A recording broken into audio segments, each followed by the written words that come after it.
Negative thinking can hold you back from living the life you want. It creeps in quietly, filling your mind with doubt, fear, and worry. But what if you could change that? What if you learned how to spot those negative thoughts, challenge them, and replace them with clearer, stronger beliefs? This book is about doing just that, breaking free from the cycle of negativity and building a mindset that lifts you up every day. You don't have to wait for a big moment or some perfect time to start feeling better about yourself and your future. Change begins with simple actions you can take right now. Small habits, clear goals, and honest self-talk can transform how you see yourself and the world around you. Imagine waking up each day with a calm mind and a clear sense of purpose, no longer weighed down by old fears or doubts. Throughout this book, you'll find practical advice that anyone can use. There's no complicated theory or confusing ideas here, just straightforward steps that help you grow stronger and more confident over time.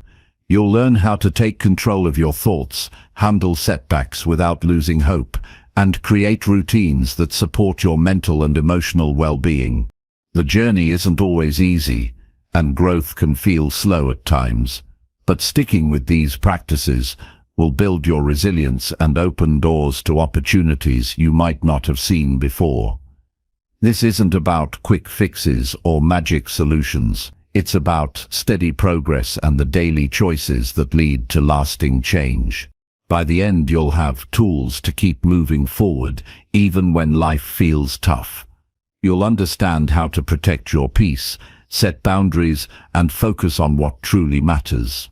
Most importantly, you'll gain confidence in your ability to shape your own future.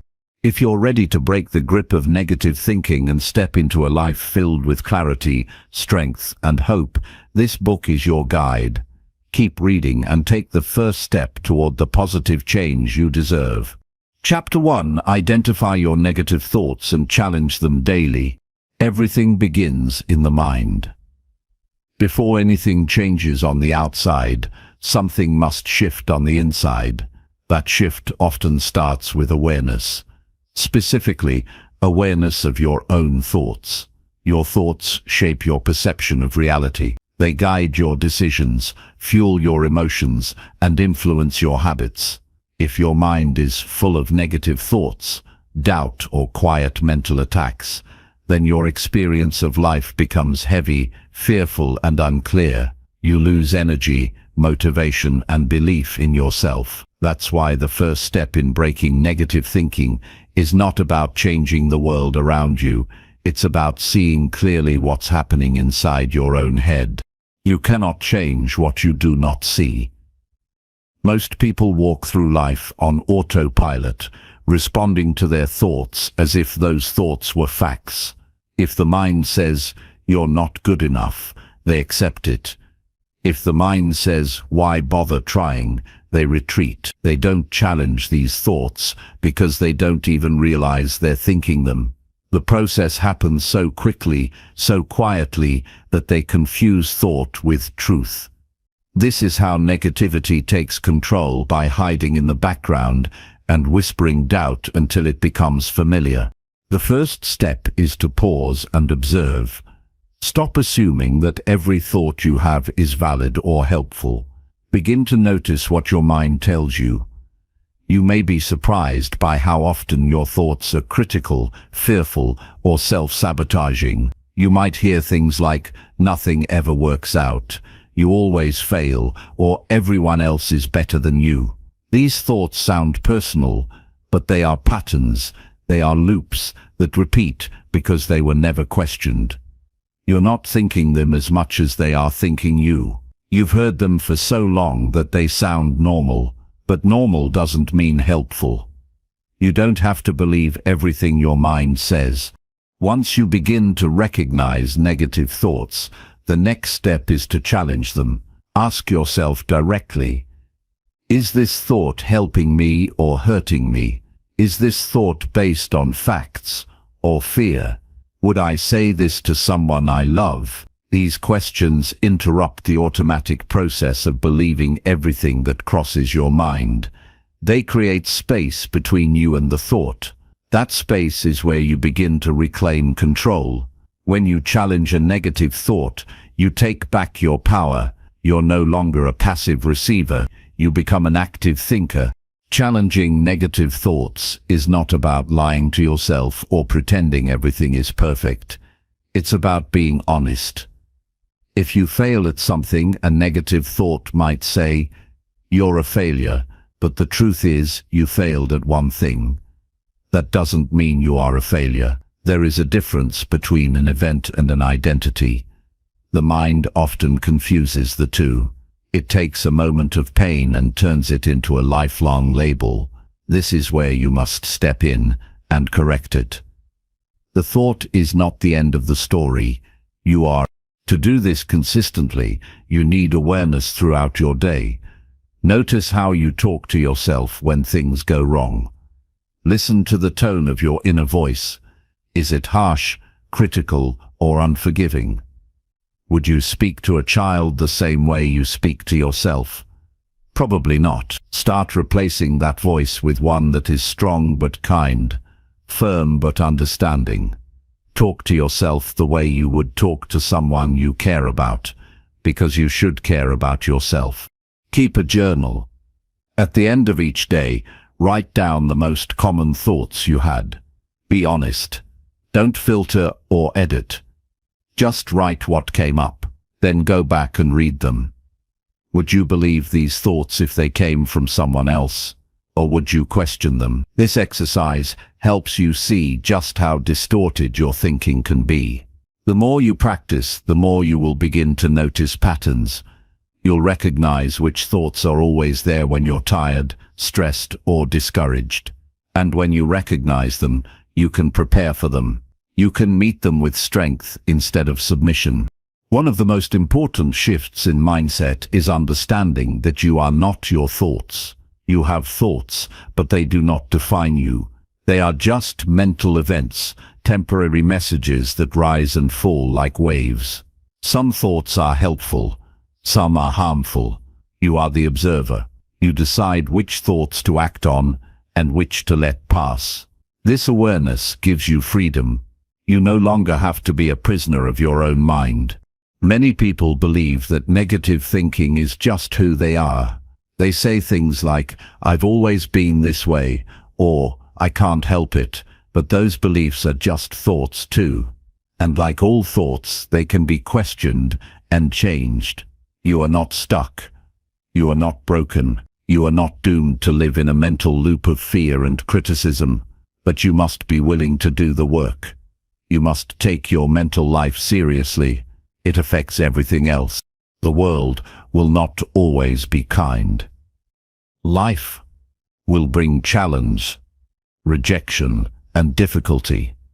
But your mind can either be your greatest ally or your worst enemy. You get to decide which one it will be. If your inner voice encourages you, supports you, and reminds you of your strength, then no matter what happens around you, you will not fall apart. But if your inner voice constantly attacks you, doubts you, and tells you that you can't handle life, then even small problems will feel impossible. That's why breaking negative thinking is not a luxury. It's a necessity. Start small. Don't try to fix every thought at once. Begin by catching one negative thought each day and challenging it. Write it down. Question it. Replace it with something more truthful and empowering. If the thought is "I'll never succeed," replace it with "Success takes time and I'm learning." If the thought is "Nobody cares about me," replace it with "I'm still learning how to connect and build trust." These new thoughts don't need to be overly positive. They just need to be more honest. Real progress is grounded in truth, not fantasy. Understand that this is not a one-time fix. It's a daily discipline. Your mind will keep offering negative thoughts because that's what it's used to. Your job is to keep catching them, questioning them, and replacing them. Over time, the patterns begin to change. Your mind starts to default to strength instead of weakness. Doubt loses its grip. confidence begins to grow. But this only happens through practice. Awareness alone is not enough. You must also act on what you see. This journey requires patience. There will be days when the negative thoughts win, days when you feel tired and overwhelmed. On those days, be gentle with yourself. Don't add more negativity by criticizing yourself for thinking negatively. Just acknowledge what happened and begin again. Growth is not about never falling. It's about getting up faster each time you do. And you will get stronger, step by step, as long as you keep going. You are not here to live in fear of your own mind. You are here to master it, to take ownership of your thoughts, and create a life that reflects your deepest values. That begins with the simple decision to pay attention, to notice what your mind is telling you and to ask if it's really true. Every day is another chance to train your mind in a better direction. Every thought is another opportunity to choose strength over fear. When you commit to this process, your life begins to change. You start feeling more in control. You begin to respond to challenges instead of reacting. You treat yourself with more kindness. You become more present, more grounded, more at peace. This is what happens when you stop believing every negative thought and start thinking on purpose. It's not about being perfect. It's about being aware, being intentional, being free. You don't have to wait to feel better. You don't have to wait until everything in your life is fixed. You can begin right now by choosing to identify and challenge just one negative thought. That simple act, done consistently, will reshape your inner world. And as your inner world changes, so does everything else. The world outside starts to feel less threatening. People feel less judgmental. The future feels less terrifying, because you are no longer carrying the weight of your own negative voice. This is how personal growth begins. Not with grand goals or loud declarations, but with a quiet decision to take your thoughts seriously, to treat your mind like a garden, to pull out the weeds, to plant something better. It's daily work. It's invisible work, but it is the most important work you will ever do, because your thoughts are the foundation of your entire life. Change them, and you change everything. Keep paying attention. Keep showing up. Keep choosing better thoughts. One day at a time. You are not broken. You are becoming. And this moment right now is the perfect place to begin. Chapter 2. Replace self-doubt with clear and honest truth. Self-doubt doesn't show up loudly. It arrives quietly, in moments of hesitation and silence. It hides in questions like, what if I'm not ready? Or, who am I to try? It speaks softly, but consistently, enough to make you pause, shrink, or back away from your potential. It's not always dramatic. Often it sounds reasonable. That's why it's dangerous. It convinces you that staying still is safer than moving forward, that trying is riskier than waiting, that failing means you're not good enough. Over time, self-doubt becomes a habit, a default response to anything new, uncertain, or uncomfortable. And unless you replace it with something stronger, it begins to define how you live. The only way to remove self-doubt is to meet it with clarity and truth. Not with positive thinking, not with shallow affirmations, but with honest, grounded understanding of who you are, what you've been through, and what you are capable of doing next. You don't fight doubt by ignoring it. You face it. You look it directly in the eye and ask what it's really saying. Most of the time, self-doubt doesn't come from your true self. It comes from old voices, teachers, parents, experiences, or failures that made you feel less than enough. But those voices are not your identity. They are memories. And memories are not instructions for your future.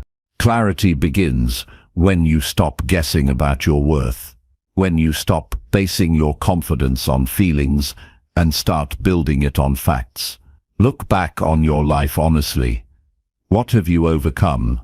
What have you improved? What have you learned through pain, loss, or discomfort? The answers are already there, but self-doubt convinces you to ignore them. It wants you to forget your progress and focus only on your fears. It tells you that you're not good enough because you don't feel confident every day.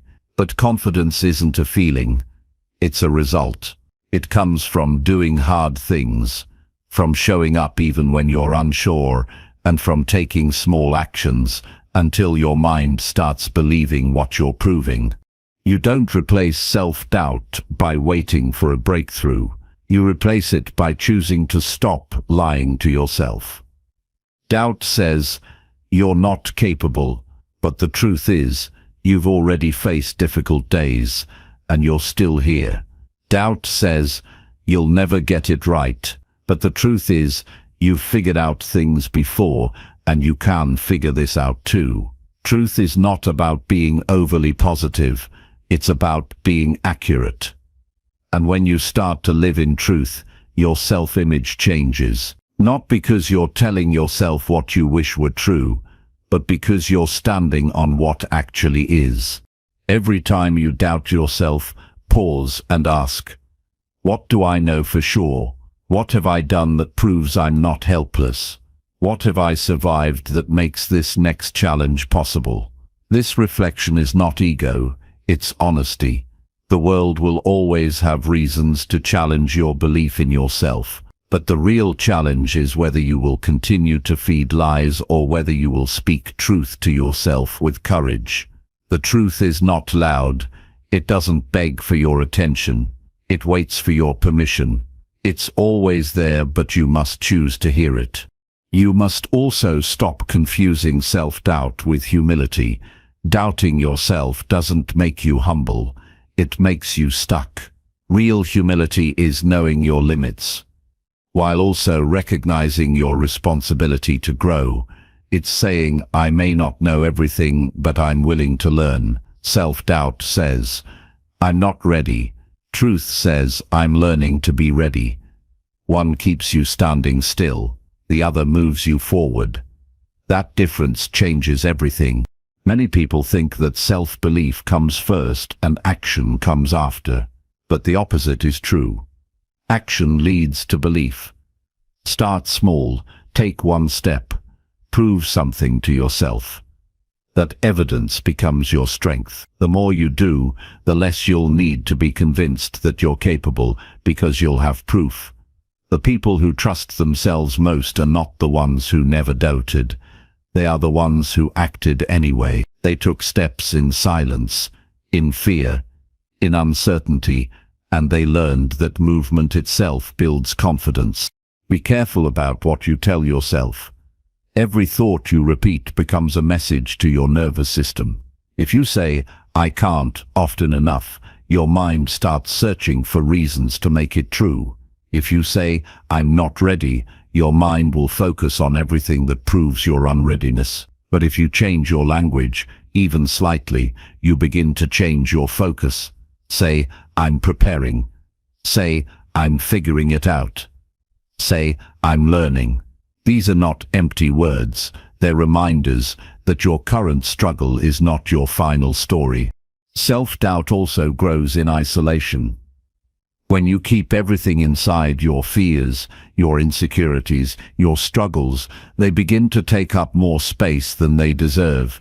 Speak the truth aloud. Share it with someone you trust, or write it clearly on paper. Give form to your thoughts so you can see them fully.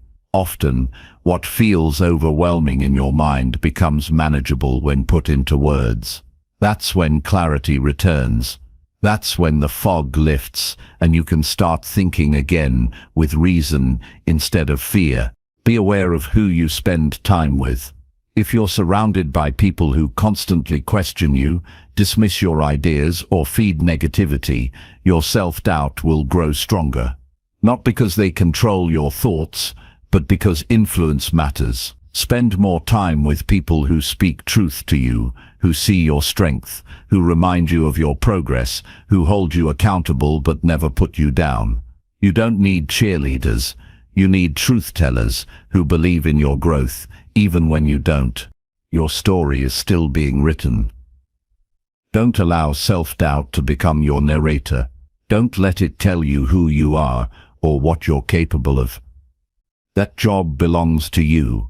Replace every doubtful thought with something grounded. When the voice says, "You can't," respond with, "I'm going to try anyway." When it says, "You're not enough," respond with, "I'm working on becoming more." This is not about ignoring the hard parts. It's about facing them with a clearer voice, one rooted in reality, not fear. Growth happens when you refuse to accept old labels. Labels like failure, weak, average, broken, they come from moments, not truths. You may have failed, but you are not a failure. You may feel weak, but you are not defined by weakness.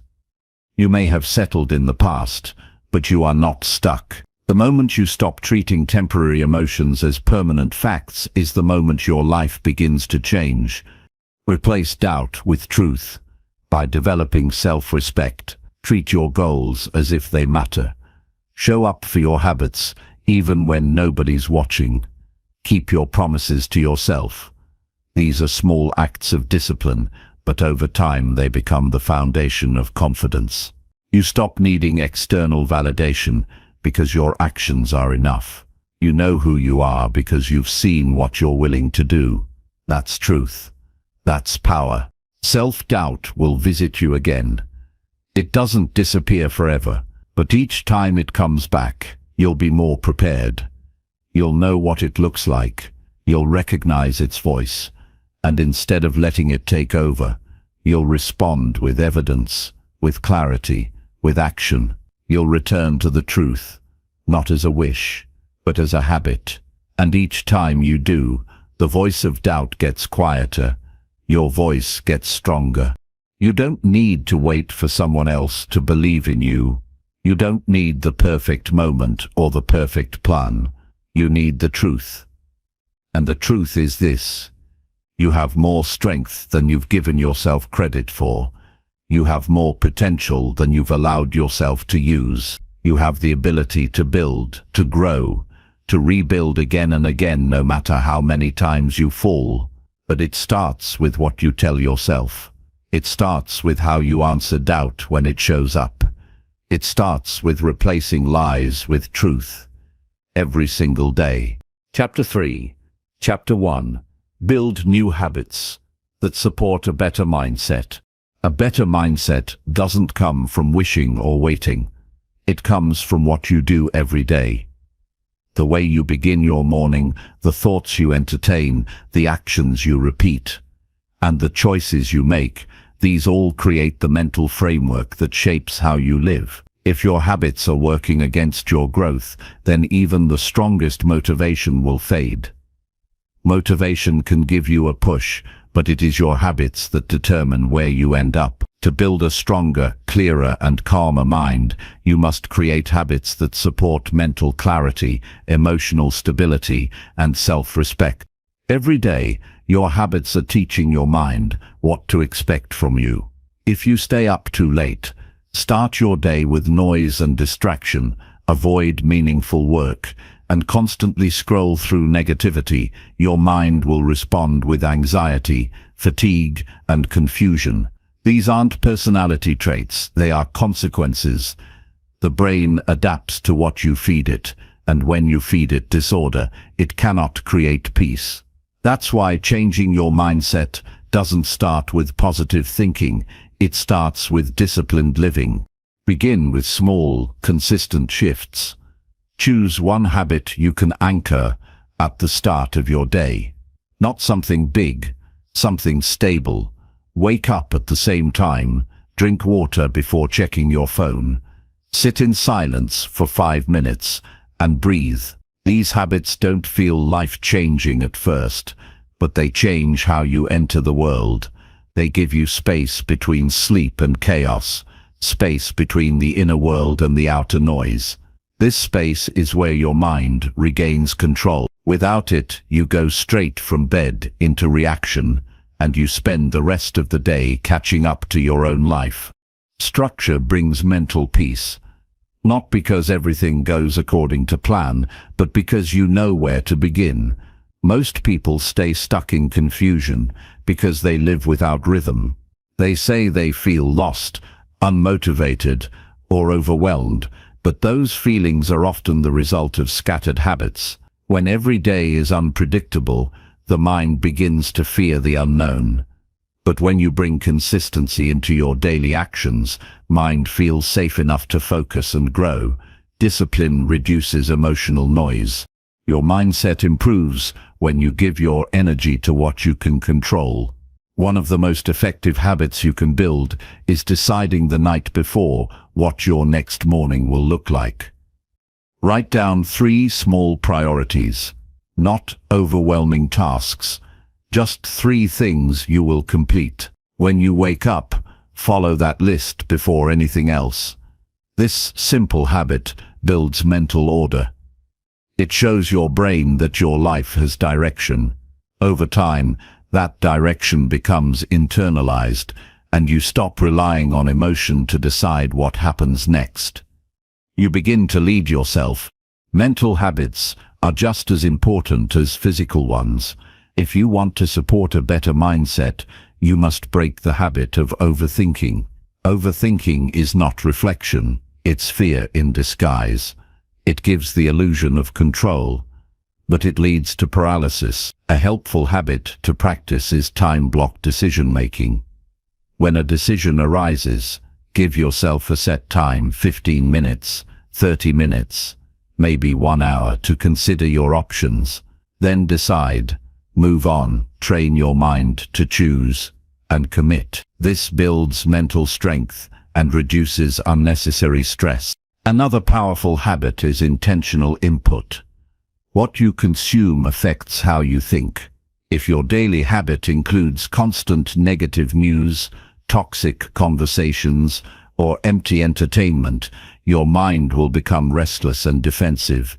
Choose your inputs with care. Spend at least 30 minutes a day learning something useful, calming, or inspiring. Listen to clear thinkers. Read with focus. Surround your mental space with people and ideas that challenge you to grow. This habit protects your mind from the weight of confusion. A better mindset is also built through the habit of physical discipline. Your body and mind are not separate. When your body is neglected, your mind becomes dull and reactive. Movement is not just for physical health. It sharpens the brain. You don't need to train like an athlete. Just commit to moving every day. Walk, stretch, breathe deeply.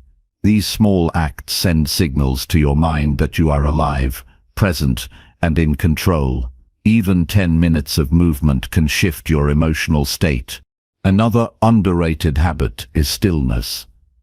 We live in a world addicted to motion, but real clarity often comes when nothing is happening. Spend time in silence each day, even if it feels uncomfortable. Sit without distractions and just observe. Let your thoughts rise and fall without chasing them. In that silence, you will learn more about your inner world than in hours of noise. The habit of stillness builds self-awareness, and without awareness, mindset cannot improve. It can only shift based on circumstances. Track your habits. Write down what you do each day. Review it weekly. Don't aim for perfection. Aim for progress. Notice which actions make you feel grounded and which leave you drained. Replace what doesn't serve you. Reinforce what does. This habit of review builds responsibility. When you can see your patterns clearly, you stop blaming your mood, your past, or other people. You start taking ownership of how your life feels, one decision at a time. Avoid the habit of waiting for motivation. Motivation is not reliable. Discipline is. Build systems that work even when you don't feel like it. Set alarms, create reminders, prepare your environment for focus. Make it easier to do the right thing and harder to make excuses. Willpower fades. Systems last. The best habit you can develop is doing what needs to be done, especially when it's inconvenient. This habit will separate you from the version of yourself that stays stuck. Support your mindset by making rest a habit, not a reward. Most people burn themselves out and rest only when they collapse. But rest is not a luxury. It's a tool. Set a bedtime and protect it. Take short breaks before your energy is gone. Learn to unplug. Real rest is intentional. It's not just avoiding work, it's engaging in what restores you. This habit prevents emotional exhaustion and helps your mind recover and stay sharp. Start where you are. You don't need to change everything overnight. Choose one habit that supports your mindset and commit to it daily. Keep it simple. The goal is consistency, not intensity. Let that habit become a foundation. Then add another. Stack your habits gradually. This slow, steady process builds resilience. And with resilience comes the ability to handle stress, adapt to change, and stay focused under pressure. You are not the product of your past habits. You are the architect of your future ones. If your habits have led to mental chaos, that is not your fault, but it is your responsibility to change it. You have the power to reset your patterns, to choose new behaviors, and to design a life that supports mental clarity and emotional strength. Your habits are the soil. Your mindset is the result of what you plant and how you care for it. There are no shortcuts, no secrets, just actions, repeated habits that reflect your values, your goals, and your desire to live with more peace and purpose. It won't be easy, but it will be worth it. Every time you choose a better habit, you tell your mind that you're serious about change. And when your mind begins to trust you, everything starts to shift, from confusion to clarity, from reaction to purpose, from fear to discipline. That is how a better mindset is built, not by force, not by luck, but by quiet, daily decisions that align with who you want to become. The path is not always exciting, but it is always available. One habit at a time, one day at a time, and in time you will become someone whose mindset is not controlled by the past, but designed by intention. Chapter 4. Speak to yourself with calm and positive words. The way you speak to yourself becomes the way you feel about yourself. Your inner voice is always with you, shaping your emotions, guiding your choices, and determining how you respond to life. It's with you in moments of failure, in times of stress, in early mornings and long nights. And yet, most people speak to themselves in a tone they would never use with anyone else. They say things like, "You're not good enough," "You always mess things up," or "Why can't you be better?" These words may seem private, but they have public consequences. The way you talk to yourself directly affects how you carry yourself, how you show up for others, and how you pursue your goals. Calm and positive words don't mean unrealistic or overly optimistic thinking. They mean talking to yourself in a way that is respectful, balanced, and focused on growth instead of judgment. When you make a mistake, you can say, "That wasn't my best, but I can fix it," instead of, "You're such a failure." When you feel overwhelmed, you can say, "I can handle this one step at a time," instead of, "I can't deal with anything." This shift in language doesn't just feel better, it changes your brain. Over time, your mind learns to interpret challenges as manageable instead of terrifying. That's not a mindset trick, it's a neurological shift caused by repeated patterns of calm, empowering self-talk. If you grew up hearing criticism, judgment, or emotional distance, then harsh self-talk might feel normal. But just because it's familiar doesn't mean it's useful. Your mind has likely been repeating the same phrases for years. The first step is to listen. Really listen to what you're saying to yourself. Not just in big moments, but in the small, unnoticed times. When you forget something, when you look in the mirror, when someone gives you feedback, when you're running late. Those are the moments when the real voice shows up. Once you start paying attention, you might notice patterns. You may have a habit of calling yourself lazy when you're tired. You might use sarcasm to mask disappointment. You might shut down emotionally and use silence as punishment. These habits form slowly and quietly, but they build a mindset that doesn't feel safe or supportive. Your mind should be a place of honesty, not hostility, a place where you can speak truth without cruelty, strength without shame. Changing your inner language requires effort and consistency. Begin by identifying the phrases you say to yourself most often. Write them down. Then ask yourself, would I say this to someone I care about?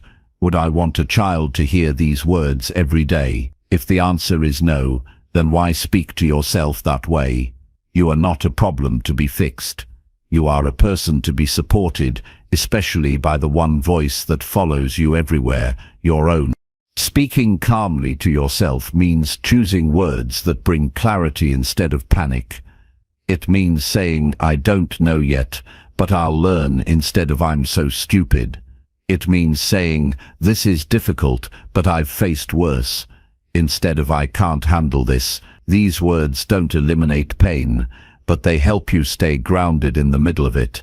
They give you enough space to take a breath and keep going instead of collapsing under pressure. Positive self-talk is not about denying problems.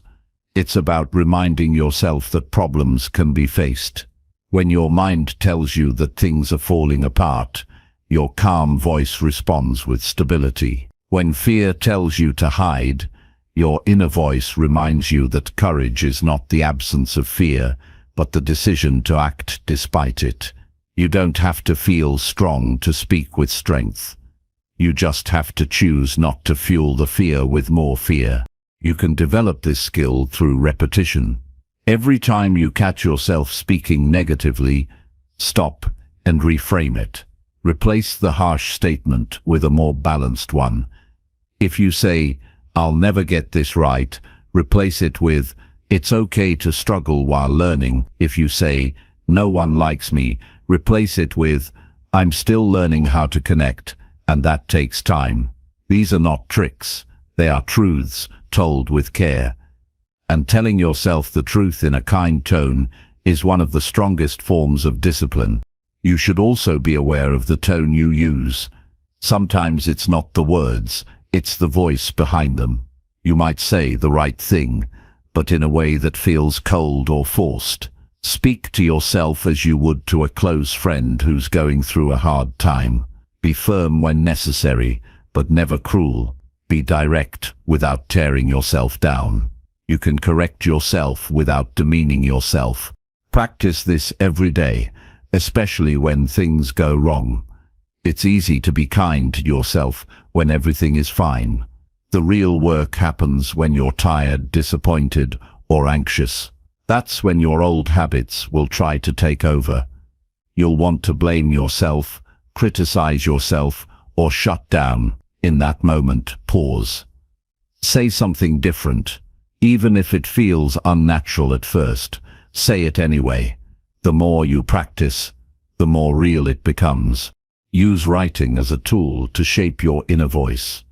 Keep a journal where you write messages to yourself, not just about your goals, but about how you want to treat yourself.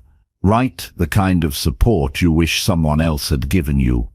Write what you need to hear when things are difficult, then read it back when your mind starts to drift in negativity. These words become your mental anchor, a place you can return to when everything else feels uncertain. Also, be mindful of the media and messages you consume.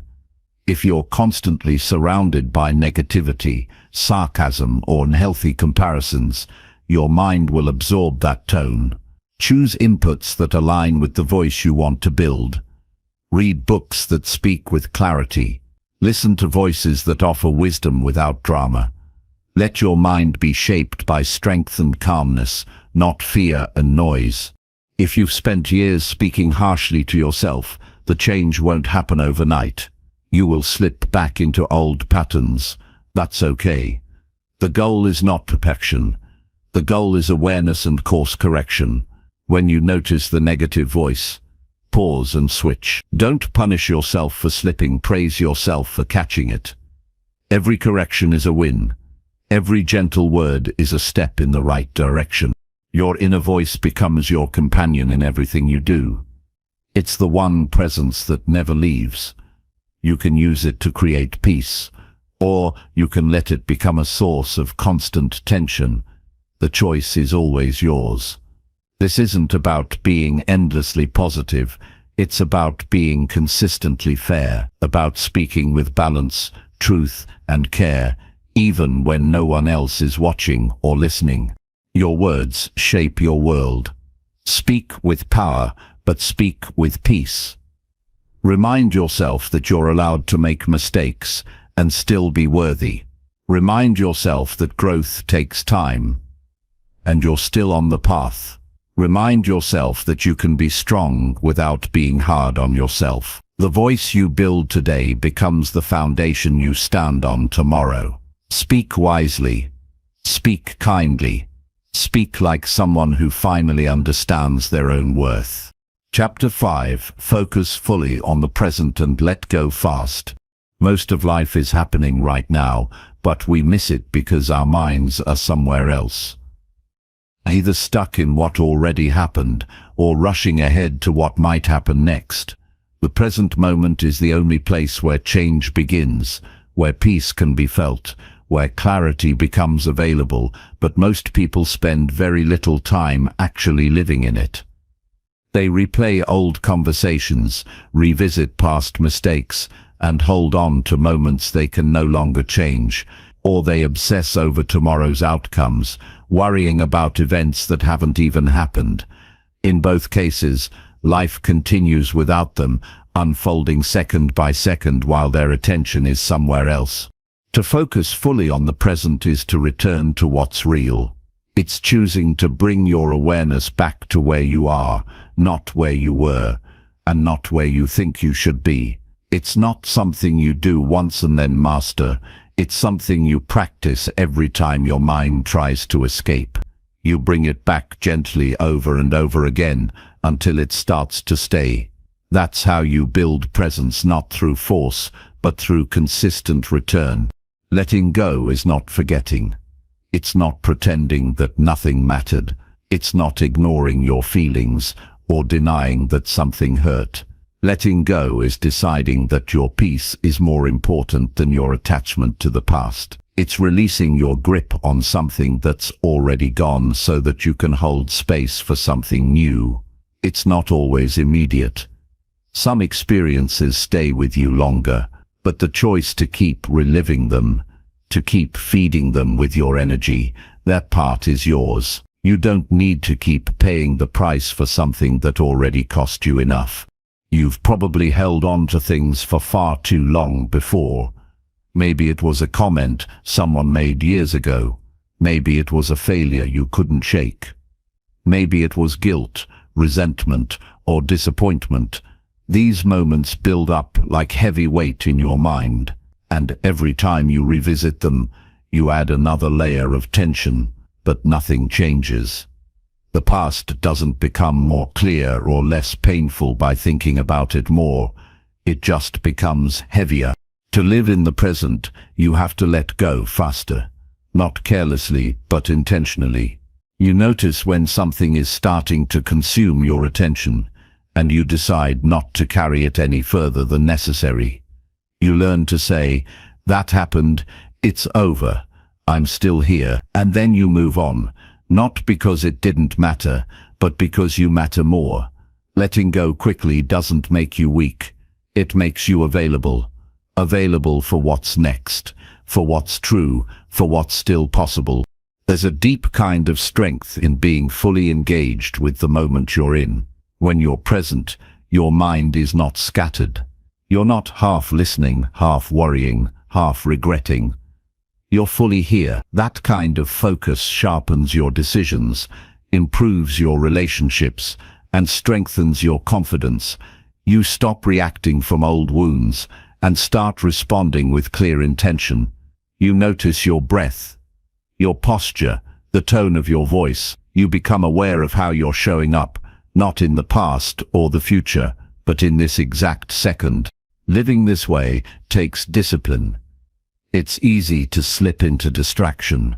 It's tempting to scroll, to numb, to avoid. But avoidance creates more pain later. Presence takes courage. It requires that you feel your life as it is, not as you wish it were, not as you fear it might become, but exactly as it is. When you can do that, when you can stay with yourself even in discomfort, you build a resilience that can't be taken from you. Letting go fast is not something most people are taught. In fact, we're often told to dwell, to overanalyze, to hold on to things until they make sense. But clarity doesn't come from clinging. It comes from space. The more you let go, the more clearly you see what really matters. You realize that not every thought needs your attention.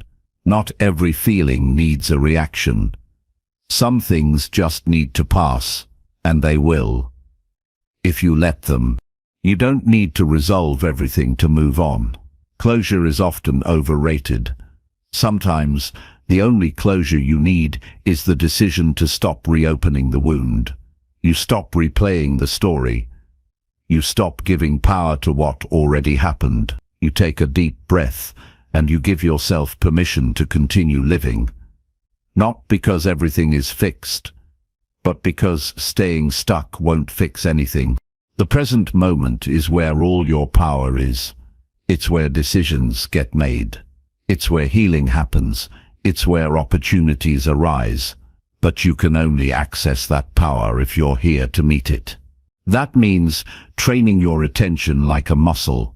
When it drifts, bring it back. When it wants to spiral, slow it down. When it wants to dwell, redirect it gently. Every time you do this, you grow stronger. You prove to yourself that you're not controlled by your thoughts. You're in charge of where you place your attention. Even in difficult times, presence can be a refuge. You don't need everything to be perfect, to be grounded. You just need to keep returning to what's real. The sound of your breath, the ground under your feet, the look in someone's eyes when you're truly listening. These are not small things. These are the moments that make up a life. If you miss them, you miss everything. Letting go fast also means not taking everything personally. People say and do things that reflect their own struggles, not your worth. When you hold on to their words, you make their pain your burden, but you don't have to. You can hear it, feel it, and release it. You can respond with clarity or walk away with grace, but you don't have to carry it forever. You're allowed to leave what doesn't belong to you. The more you practice presence and release, the lighter you feel. The less you carry, the more room you have for peace. You don't need to control everything. You just need to control everything. You just need to keep showing up to what's in front of you. That's where your real life is happening. Not in the reruns of yesterday or the previews of tomorrow, but in this breath, in this choice, in this one unrepeatable moment. You may never have perfect control over your circumstances, but you can control your focus. You can choose to stop investing energy in what's already gone. You can choose to redirect your attention back to what matters most now. This is a decision you'll need to make again and again. Some days it will be easier than others. But every time you make it, you move forward. Every time you release what's no longer needed, you gain strength. Every time you choose presence over panic, you build a better life. So take a deep breath. Feel your feet on the ground. Remind yourself that you are here, not in the past, not in the future. Here and here is where everything begins. Chapter 6. Take control of your reactions with deep breathing. There are moments in life when everything seems to move too fast. Emotions rise without warning, words slip out before you can think, and tension spreads through your body like a wildfire. It's in those moments when the pressure builds, when someone pushes your buttons, when circumstances feel overwhelming, that your ability to stay steady matters most. But stability doesn't come from wishing things were easier. It comes from learning how to meet life with intention, especially when it tries to throw you off balance. One of the most powerful tools you have in those moments is your breath. Your breath is not just a physical function, it's your anchor. When everything around you feels chaotic, your breath can be the one thing that grounds you in the present. When your heart starts racing, when frustration begins to rise, when you're tempted to lash out or shut down, a single conscious breath can change everything. It doesn't fix the situation, but it changes how you show up in it. That shift alone can prevent damage, open new options, and return your sense of control. Most people don't realize that their breathing changes with their emotional state. When you're anxious or angry, your breath becomes shallow and rapid. This sends signals to your brain that something is wrong, which increases your stress and reactivity. It becomes a cycle. Your thoughts trigger your breath triggers your body reacts impulsively, and then you regret what you said or did. Breaking this loop starts by flipping it. Instead of letting your breath react to your emotions, you use your breath to guide your emotions. This isn't about ignoring how you feel. It's about creating space between what happens and how you respond. That space is where your power lives. Deep breathing doesn't make you emotionless. It makes you more aware. It allows you to observe your internal reactions without immediately acting on them. It gives you the few extra seconds you need to choose a better path. That choice is everything. When you practice slow, deliberate breathing, you interrupt the stress response. You send a clear message to your nervous system that you are safe. That allows your body to calm down, your heart rate to slow, and your mind to settle. You become more capable of thinking clearly, listening without defensiveness, and responding with intention rather than instinct. It's not about perfection, it's about practicing control in the moments when it matters most. You won't always catch yourself in time. Sometimes the reaction will come before the breath. That's okay. The point is not to be flawless. The point is to build awareness so that even after the reaction, you can take a breath and come back to center. You apologize if needed. You learn from it. You keep practicing. Over time, your default changes. You start responding with calm more often than with chaos. You become less controlled by outside circumstances and more directed by your own internal steadiness. Breathing deeply isn't complicated. You don't need a quiet room or perfect posture or years of training. You just need to stop for a moment. Inhale slowly through your nose. Feel your lungs expand. Pause for a beat. Then exhale gently through your mouth. Let the tension go with it. That's all. One breath like that can begin to change the course of your response.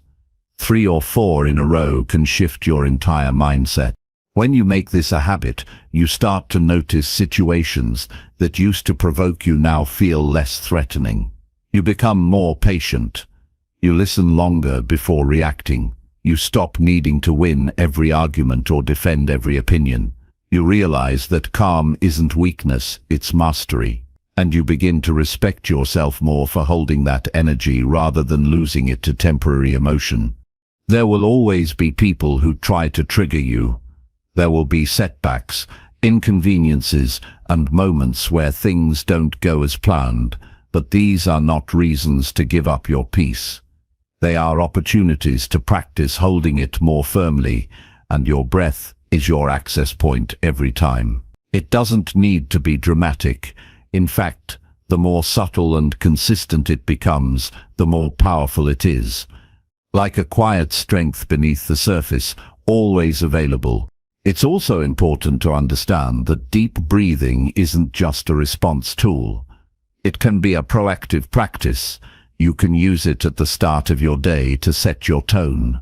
You can use it before a difficult conversation, a stressful task, or any moment you know may challenge you. You can even use it to prepare for sleep, to digest a heavy emotion, or to shift your mindset before an important decision. The more often you use it, the more natural it becomes to reach for it in moments of tension. Eventually, breathing this way stops being something you have to remember. It becomes part of who you are. You begin to walk through life with a calm that others can feel. You become someone who carries peace even in the face of pressure. You no longer react to every disturbance. You become selective with your energy, careful with your words, and deliberate with your actions. That's not detachment. That's strength. And perhaps the greatest gift of all is what this does for your relationship with yourself. When you pause and breathe, you're sending a message to your body and your mind that you matter, that your inner world deserves care, that you don't need to be driven by stress, anger, or fear, that you can meet your own needs in a healthy way. This builds a kind of trust with yourself. You start to believe that no matter what happens, you can handle it without losing yourself in the process. There is a version of you that responds with grace, a version that doesn't explode when frustrated, that doesn't spiral when uncertain, that doesn't retreat when challenged. That version isn't a fantasy, it's you with practice. It's you with intention, and it begins with one breath, then another, then another. In a world that often demands urgency, breath reminds you to slow down. In a culture that values reaction, it helps you reclaim reflection. It's not about becoming passive, it's about becoming precise, being able to choose your energy instead of being ruled by it. That's how you regain control. That's how you protect your peace. So the next time life presses hard against you, don't rush to respond. Let your breath arrive first. Let it create space. Let it soften the edges of your reaction. Let it lead you back to who you want to be. And let it remind you, calm is not a luxury. It is your greatest power, available in every moment, as close as your next breath. Chapter 7. Set small daily goals that grow your confidence. Every day, you're given a quiet opportunity to become stronger, not in big, loud, dramatic ways, but through small actions that shape how you see yourself. Confidence isn't something you're either born with or without. It's something you build slowly, piece by piece, through consistent effort and self-respect. And one of the simplest, most powerful ways to build it is by setting small goals each day and following through on them. These aren't goals meant to impress anyone or change your entire life overnight. These are the kind of goals that help you become someone you trust, someone who shows up for themselves even when no one else is watching. It's easy to underestimate the power of small wins. People often think they need to achieve something massive to feel better about themselves. But that's not how confidence works. Confidence is a result of showing yourself that you are capable, that you can be counted on, and that your efforts matter. When you set a simple intention for the day, something manageable, clear, and within your control, and you complete it, you create a quiet moment of self-respect. And that's what confidence is made of. Repeated proof to yourself that you are worthy of belief. The goals you set don't have to be impressive. They just have to be yours. One morning, your goal might be to take a 10-minute walk. Another day, it might be to drink enough water or speak kindly to yourself when you catch negative thoughts. Maybe you decide to clean a small area of your space or reach out to someone you've been avoiding. These tasks may look simple, but every time you set one and complete it, you're telling yourself a powerful story. I can finish what I start. I follow through. I keep my word. What makes this practice life-changing is the consistency. Anyone can be motivated for a day or two, but people who grow into strong, steady, self-respecting versions of themselves are the ones who keep going, even when the excitement fades. When you make daily goals a regular part of your life, you begin to carry a quiet confidence with you. Not because everything is perfect, but because you know how to keep moving forward one step at a time. You stop waiting for some magical breakthrough. You realize that every breakthrough is just the result of many small steps you didn't quit on. Another powerful part of this practice is the control it gives you. Life is unpredictable. You can't control the behavior of others. You can't always change your circumstances overnight. But you can wake up and decide what kind of person you want to be today. You can set a goal that moves you, even just slightly, in the direction of that person. That alone makes you powerful. That alone gives you a sense of purpose, even on days when everything feels uncertain. Some days you'll feel strong and energized. Other days you'll feel tired or discouraged. That's why it's important to adjust your goals based on where you are. The point isn't to be perfect or to perform. The point is to keep a promise to yourself, even if it's small. When you're low, your goal might simply be to breathe deeply for 5 minutes or take a shower. That still counts. That still builds something inside you. The goal isn't the size of the action. It's the message you send yourself by showing up anyway. What often holds people back isn't a lack of ability, it's the feeling that their effort doesn't matter. But it does. Every time you complete something you plan to do, no matter how small, you reinforce your sense of reliability. That's how you move from self-doubt to self-trust. It's not about being confident before you begin. It's about building that confidence through action. You do, and then you become. That's the path. You also learn to appreciate progress for what it is, movement. You stop waiting for perfection and start honoring effort. You start seeing how the small wins are the foundation of big changes. A single completed goal might not change your life today, but stacked together over time, they change how you walk through the world. They shift your posture, your voice, your decisions. They help you speak with more certainty and carry yourself with more self-belief, not because everything is easy, but because you've trained yourself to act even when things aren't. Setting daily goals also teaches you discipline without punishment. You don't need to beat yourself up to grow. You don't need to shame yourself into action. Instead, you use clarity and compassion. You decide what matters to you, and you make space for that in your day. You become someone who creates direction rather than waiting for it to arrive. That's where real strength lives, in choosing to guide your life in a meaningful direction, even when no one else is doing it for you. And if you ever miss a goal, that's okay. Missing one doesn't erase your progress. It's just a reminder to return. Not to restart from zero, but to continue. Growth doesn't disappear when you stumble. It deepens when you decide not to stay down. What matters most is how quickly you return to your path and how much grace you give yourself in the process. That's how people who grow for life think. They don't chase perfection. They stay committed to becoming. You may notice that over time, the goals you set begin to shift. What once felt challenging now feels easy. What once felt far away now feels within reach. That's a sign of your growth. As your confidence increases, you begin to stretch yourself naturally, not out of pressure, but out of curiosity and strength. You begin to explore new possibilities because you believe in your ability to figure things out.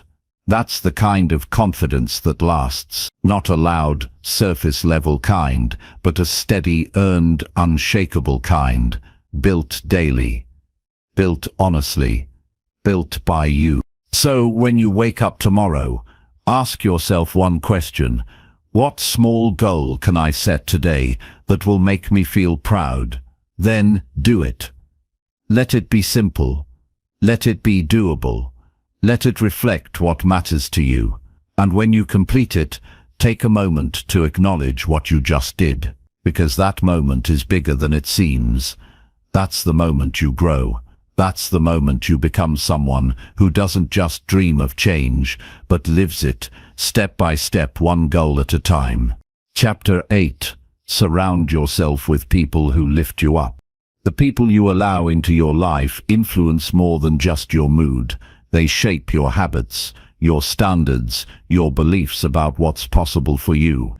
If you're surrounded by individuals who drain your energy, doubt your ideas, or minimize your growth, it becomes harder to stay strong, even if you're deeply committed to your path. But when you're surrounded by people who encourage your evolution, who genuinely celebrate your wins, and who remind you of your worth even on your worst days, everything becomes more possible.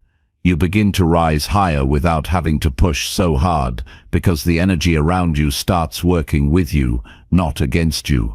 We often underestimate how much our environment matters. You can be doing all the right things, reading the books, setting the goals, practicing self-awareness, but if the voices in your daily life constantly bring you down or fill your mind with doubt, it will take twice as much strength to keep going. That's not because you're weak. It's because no one thrives in isolation or in toxicity. Humans are relational creatures. We are affected by what we hear, what we feel, and what we absorb from the people closest to us. Choosing to be intentional about your circle isn't about judging others or cutting people out in anger. It's about protecting your inner world. It's about honoring the fact that your mindset is precious and you need to nurture it with care. You don't need dozens of supportive people. Even one person who believes in you deeply can shift everything. Their presence becomes a mirror that reflects back the strongest version of you. And slowly, through those reflections, you start to believe in your own strength more fully.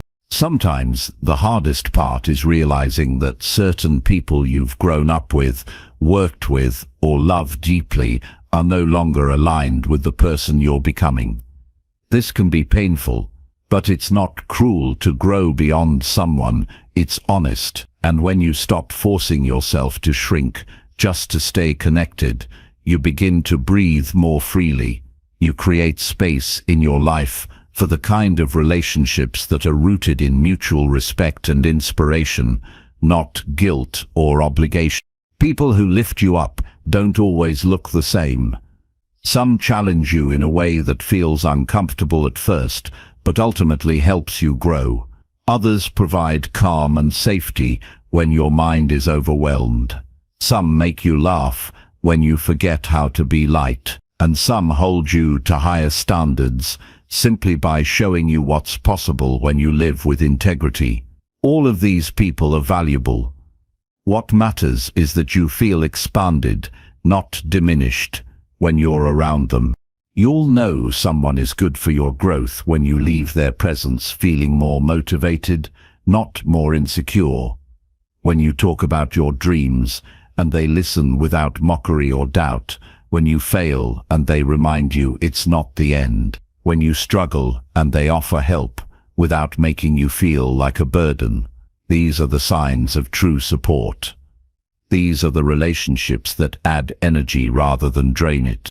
As you begin to evaluate who you let close, ask yourself this: do I feel stronger or smaller after being around this person?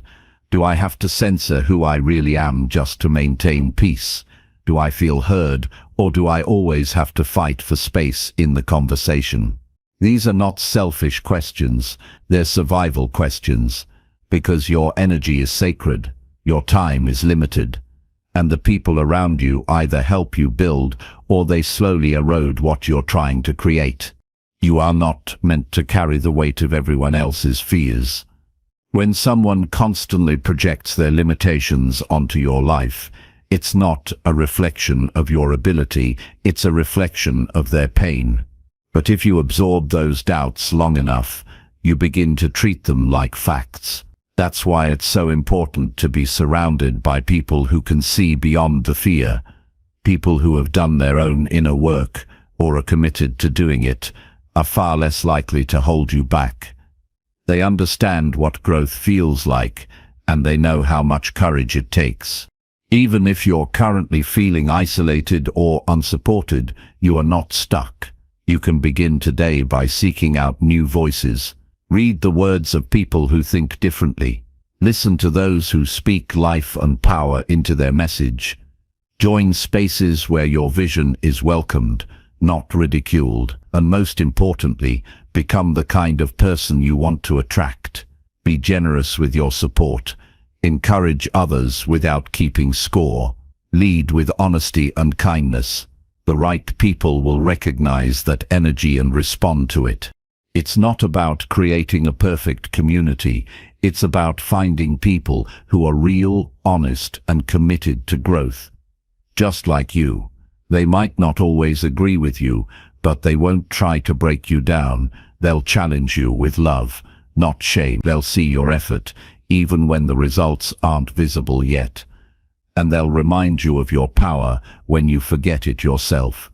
That's what lifting someone up really means, not rescuing them, but reminding them of their strength. As you continue to grow, the right people will become more obvious. They'll feel peaceful to be around. You won't need to explain yourself constantly. You'll feel seen without having to perform. Your energy will feel protected, not drained. And you'll begin to realize that you are no longer carrying so much alone. Not because your life suddenly became easier, but because you allowed others to walk with you and you chose those people wisely. The truth is, your success, your peace, and your healing are all deeply influenced by who surrounds you. You deserve to be in rooms where your light is recognized, not dimmed. You deserve conversations that feed your mind and touch your spirit. You deserve friendships that evolve with you, not ones that punish your progress. You deserve to be supported, not out of pity, but because you are valued and respected. This is not a luxury, it's a necessity. Because when you're supported, you grow faster, you recover quicker, you dream bigger, and you stay true to who you are, even when life gets difficult. So don't settle for shallow connections. Don't keep people close just because they've always been there. Choose your company with the same care you give to your thoughts and actions, because the people you walk with help shape the path you walk. And the stronger your circle, the more unshakable you become. Chapter 9. Write down every thought and study your patterns. Most people go through their entire lives reacting to their thoughts without ever stopping to question where those thoughts come from. They assume that because a thought appeared, it must mean something important. But the mind is not always truthful, and it's certainly not always kind. Thoughts come from many places: childhood, trauma, media, fears, stories we've been told, things we've absorbed unconsciously.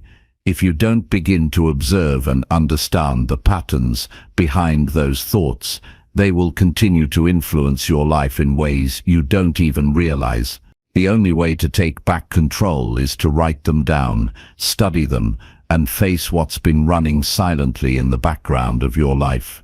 When you sit with a pen and paper and let your thoughts pour out without censorship, something incredible happens. You start to notice what you're really thinking. Not the polished version, not what you say to others, but the raw, unfiltered layers underneath your daily behavior. You'll discover the thoughts that whisper, "I'm not enough," the ones that say, "What if I fail?" or even the ones that drive you to overwork, to self-sabotage, or to pull away from people you care about. These thoughts lose their power the moment they're seen clearly. It's not about judging yourself for having dark or painful thoughts. It's about seeing them for what they are. Old patterns, unconscious fears, outdated beliefs.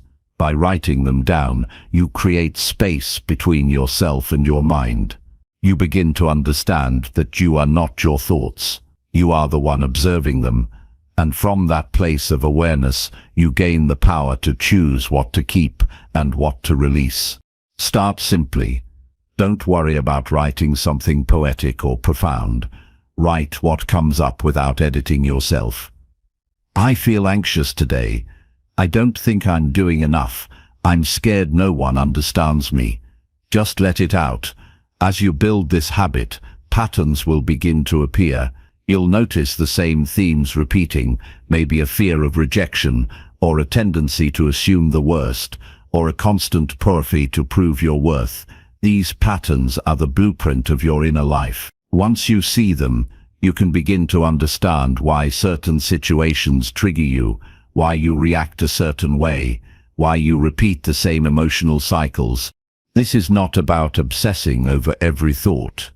It's about getting curious. It's about noticing.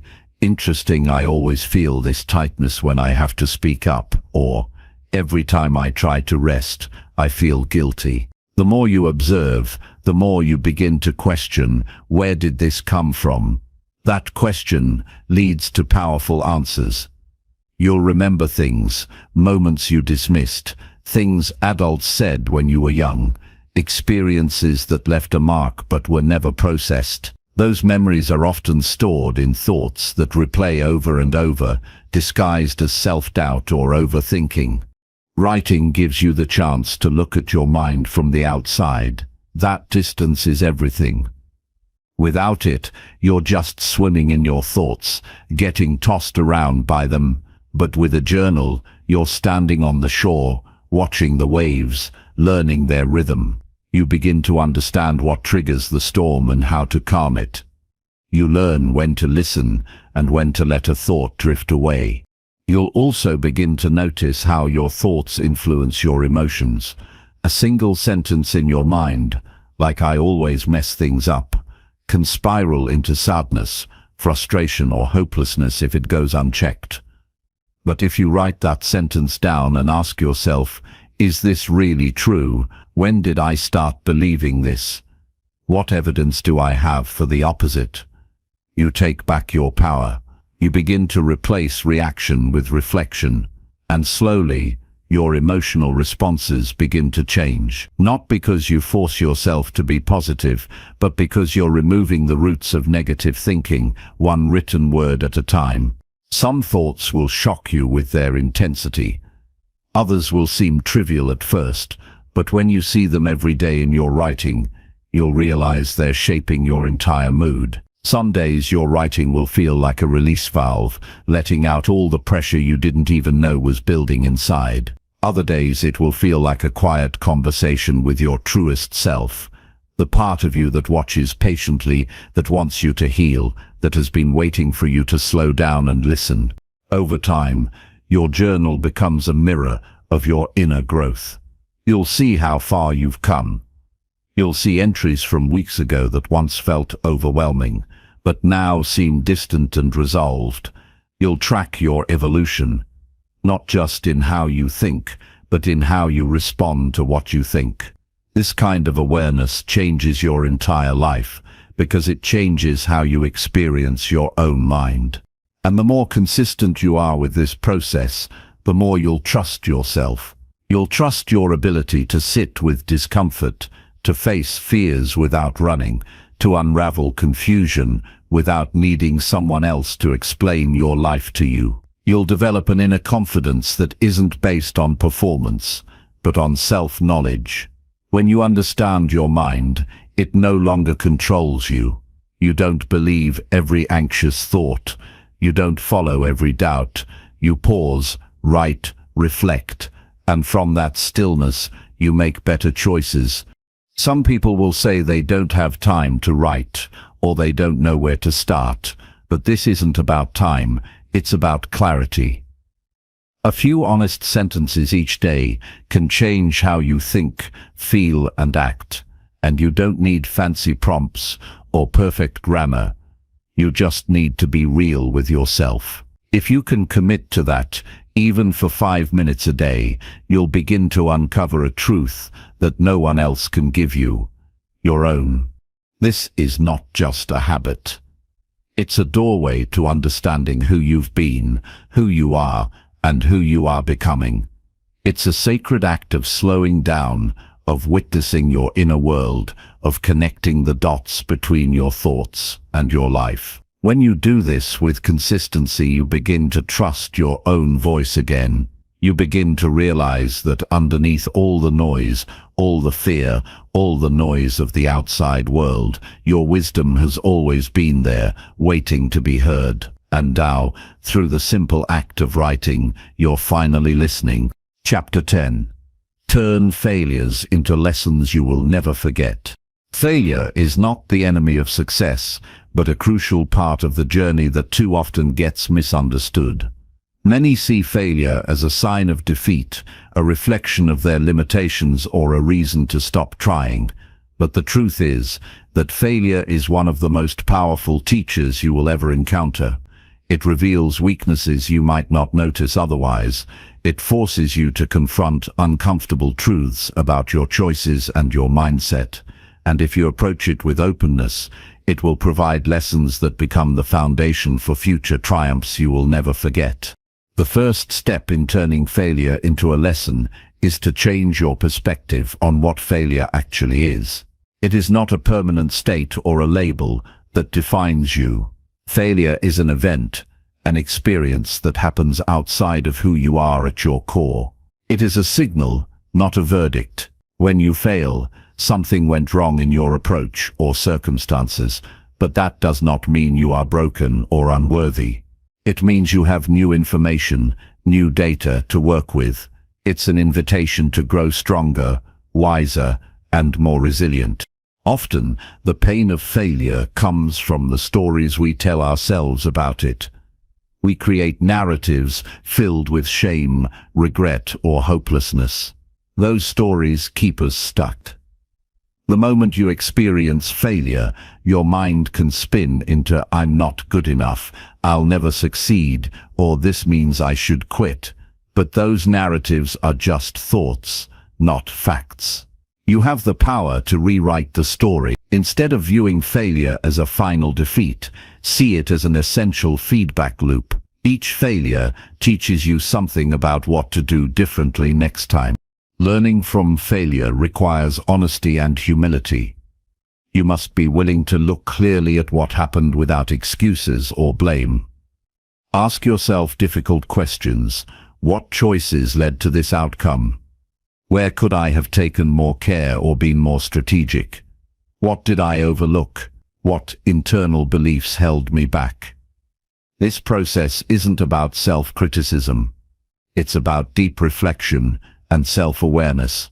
Only when you face the truth of your failures with openness can you extract meaningful lessons that will shape your future. Remember, failure is never the same as defeat unless you let it be.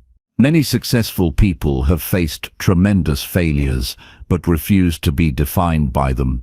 They chose to see each setback as a stepping stone rather than a stumbling block. They treated their failures as temporary and valuable experiences that provided clarity on what to improve.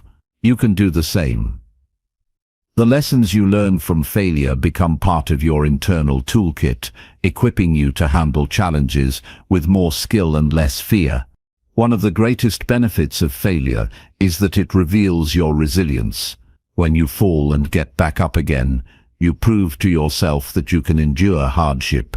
This endurance strengthens your confidence and mental toughness. You become less afraid of mistakes because you know you can survive them. That shift in mindset is profound. It frees you from paralysis and hesitation, allowing you to take action even when the outcome is uncertain. Failure also encourages creativity and flexibility. When one approach doesn't work, you're pushed to find another way. This process sparks innovation and personal growth. You learn to adapt, experiment, and think outside the box. The lessons you take from failure aren't just about fixing mistakes. They're about discovering new possibilities that wouldn't have appeared if everything had gone smoothly. Failure forces you to expand your thinking and open new doors. It's important to note that not every failure will have an immediate or obvious lesson. Sometimes it takes time for the meaning to become clear. Patience and reflection are necessary. Writing about your failures, talking with trusted friends or mentors, or simply sitting quietly with the experience can help you uncover insights you missed at first. This ongoing examination deepens your understanding and transforms failure from a painful memory into a source of wisdom. Turning failure into lasting lessons also means letting go of perfectionism. The fear of failure often paralyzes people before they even begin. They wait for the perfect moment, the perfect plan, or the perfect version of themselves. But perfection is an illusion, and waiting for it only delays progress. When you accept that failure is part of the process, you free yourself to try, to experiment, and to learn. You become more willing to take risks, knowing that any failure is a valuable teacher. Another way to ensure you never forget the lessons of failure is to document them. Journaling your experiences, the emotions involved, and the insights gained creates a record that you can revisit when doubts arise. This written account becomes a roadmap of your growth. It reminds you that failure is temporary, and it points to the knowledge and strength you've developed. Over time, this collection of lessons builds a powerful narrative of perseverance and wisdom. Failure also teaches humility and empathy. When you experience setbacks, you become more understanding of others' struggles. You realize that everyone faces obstacles and doubts. This awareness deepens your compassion, making you a better friend, leader, and human being. Lessons learned through failure not only improve your own life, but also enhance your ability to support and inspire those around you. In summary, failure is a teacher disguised as a challenge. By shifting your mindset, embracing honesty, and reflecting deeply on your experiences, you transform failure into lessons that stay with you forever. These lessons become the fuel for resilience, creativity, and growth. They free you from fear and open you to new possibilities. When you learn to honor failure as a vital part of your journey, you move from being afraid of setbacks to mastering them. This mastery is a cornerstone of lasting success and peace. The next time you face failure, resist the urge to retreat or condemn yourself. Instead, lean into the discomfort with curiosity and courage. Ask what this experience wants to teach you. Search for the truth behind the loss. Take what serves your growth and leave the rest behind. By doing this, you not only survive failure, you thrive because of it. The lessons you carry forward become an unbreakable foundation for everything you are meant to achieve. Failure is no longer your enemy, but your most trusted guide. Chapter 11. Create a morning routine that boosts your clarity. Starting your day with intention creates a foundation of clarity that influences everything that follows. A morning routine is not just a checklist.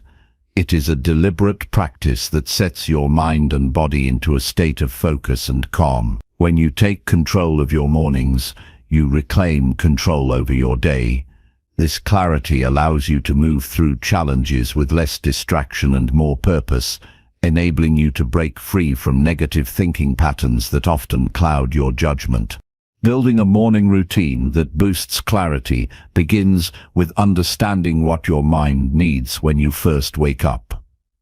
The moments after sleep are sensitive and powerful. If you immediately dive into chaos, scrolling on your phone, rushing or reacting to urgent demands, you risk starting the day fragmented and reactive.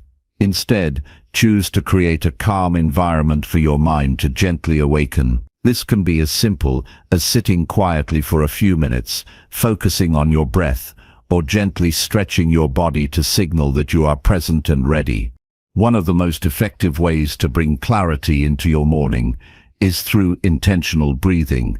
Taking slow, deep breaths grounds your attention in the present moment.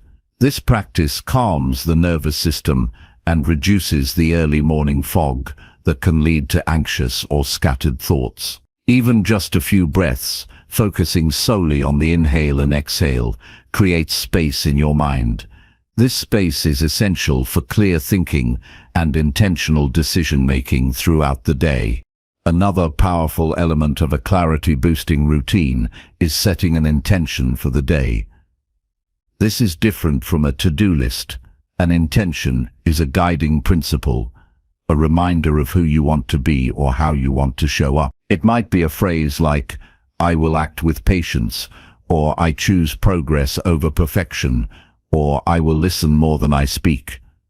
Saying this intention aloud or writing it down helps your brain prioritize your values over distractions. When challenges arise, you can return to this anchor to steer your actions and thoughts.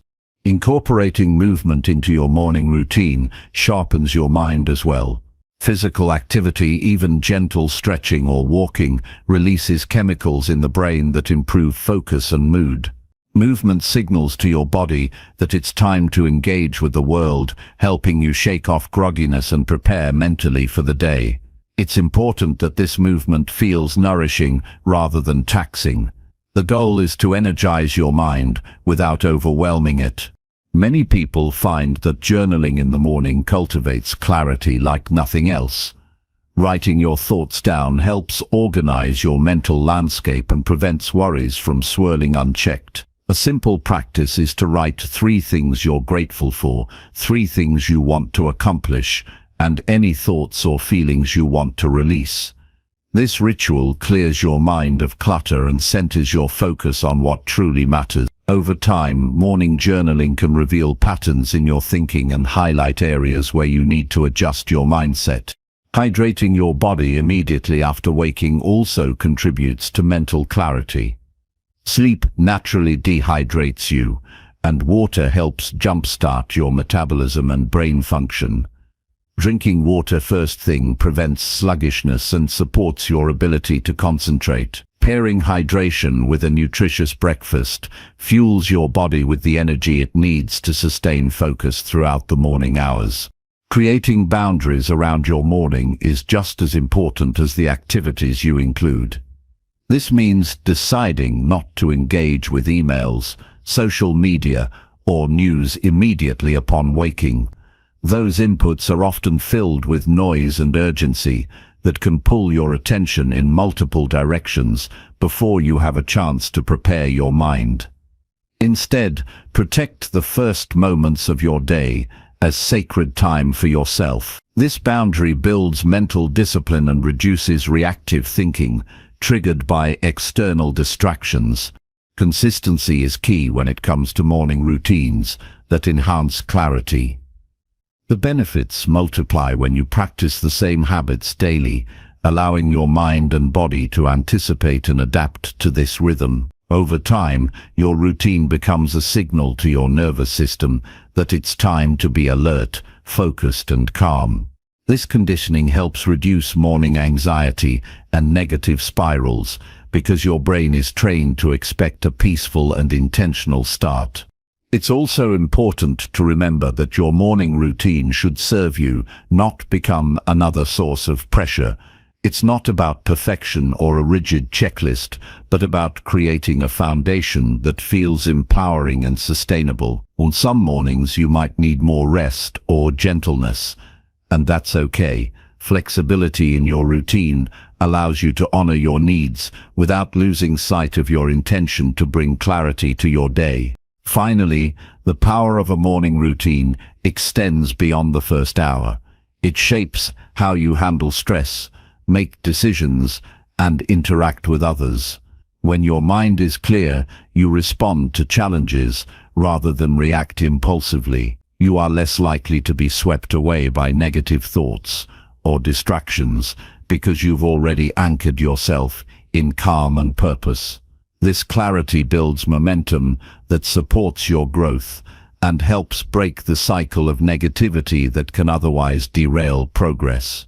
Designing a morning routine that boosts your clarity is an act of self-respect. It's a commitment to yourself that you deserve calm focus and intentionality every day. This routine becomes the solid ground beneath your feet, enabling you to face life with greater resilience and confidence. When you begin your day with clarity, you set the tone for everything that follows. You create space for positive thinking, deliberate action, and steady growth. The choice to build this routine is a choice to break free from chaos and negativity, one morning at a time. Chapter 12. Choose progress over perfection in every situation. Perfection often stands between you and meaningful progress. It's easy to wait for the perfect moment, the perfect plan, or the perfect version of yourself before moving forward. This mindset traps you in endless hesitation, turning small steps into mountains you never climb. Choosing progress over perfection means shifting your focus from flawless outcomes to consistent action. It means valuing movement, no matter how imperfect, as the true path to growth and success.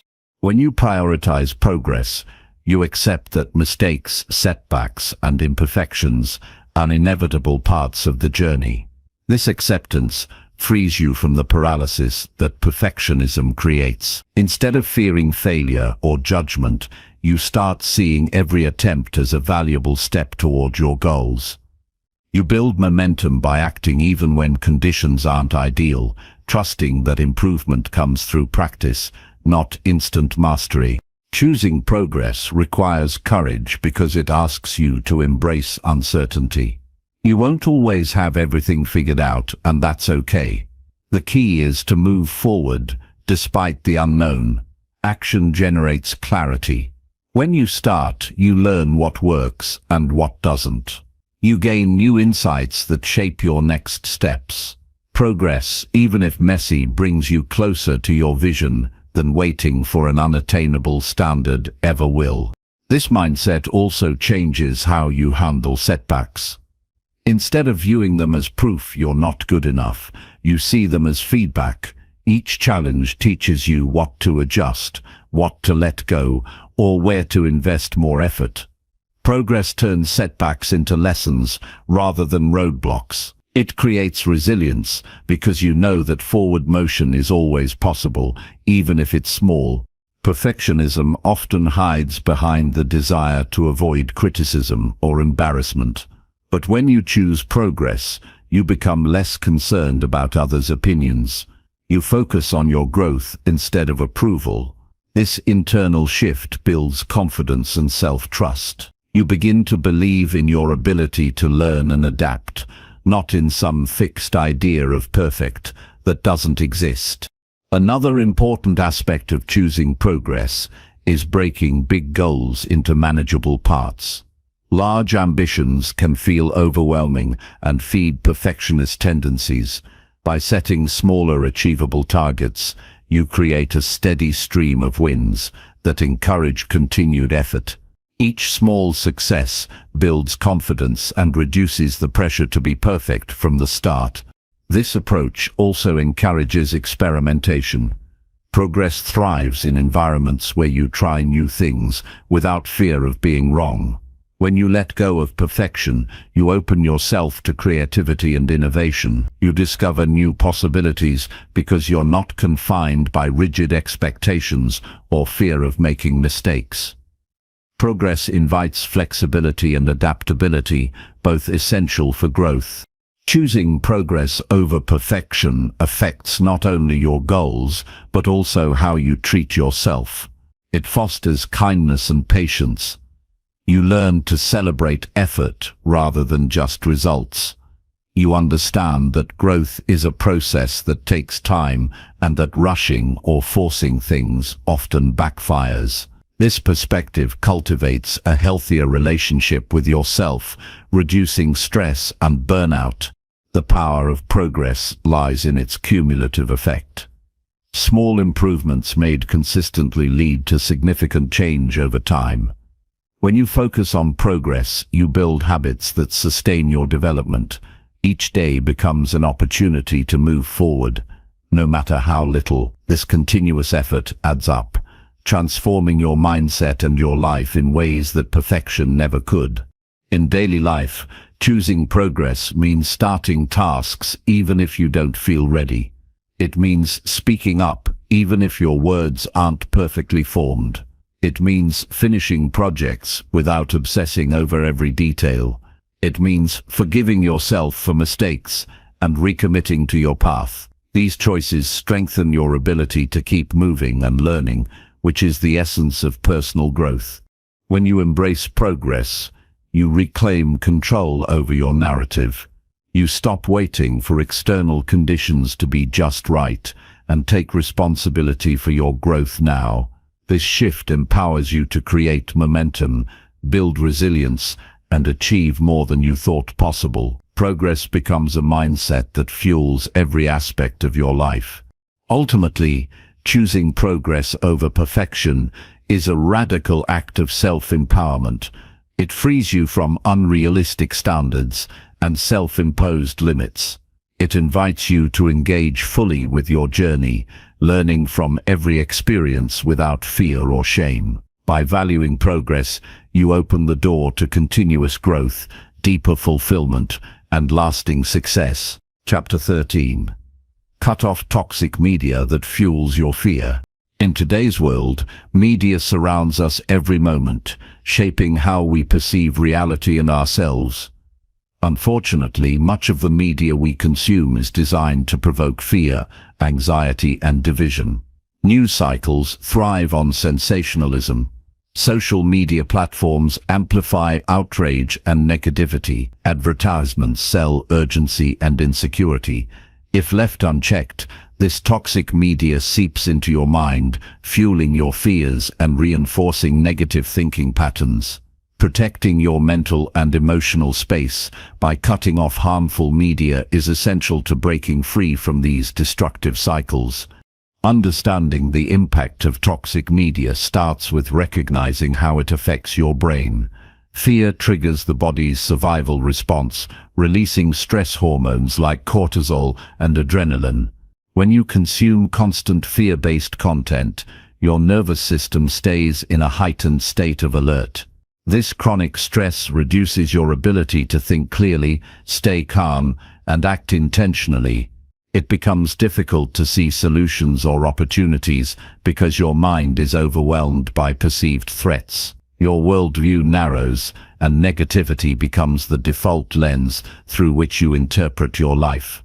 Cutting off toxic media means becoming selective about what you allow into your mental space. It requires a conscious decision to prioritize your well-being over staying constantly informed or connected. This is not about ignoring reality or being naive. It's about choosing to engage with information that empowers rather than diminishes you. You deserve to consume content that uplifts your spirit, encourages growth, and promotes peace rather than feeding fear and anxiety. Start by assessing the sources you regularly turn to. Notice how you feel after engaging with each one. Do you feel drained, anxious, or hopeless?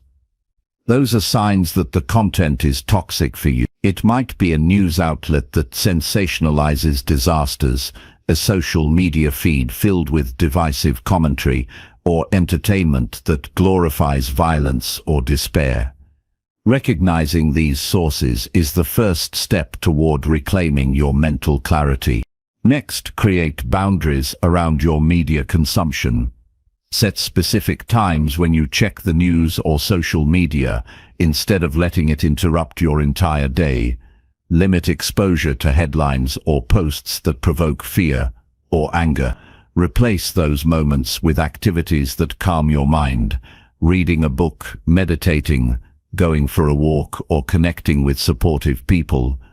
These boundaries protect your focus and prevent your thoughts from being hijacked by negativity. Consider curating your media diet carefully. Follow channels, podcasts, and publications that provide balanced perspectives and constructive information. Choose content that inspires action, teaches new skills, or shares positive stories. Surrounding yourself with this kind of media nourishes your mind and helps build resilience. Over time, you will notice a shift in how you view the world and yourself. It's important to be mindful of the algorithms that dictate what you see online. These systems often prioritize content that sparks emotional reactions because it increases engagement. Unfortunately, fear and outrage are among the strongest triggers. Be intentional about what you click, watch, and share. Avoid spreading fear-driven messages, no matter how tempting it might be. This awareness gives you more control over your mental environment.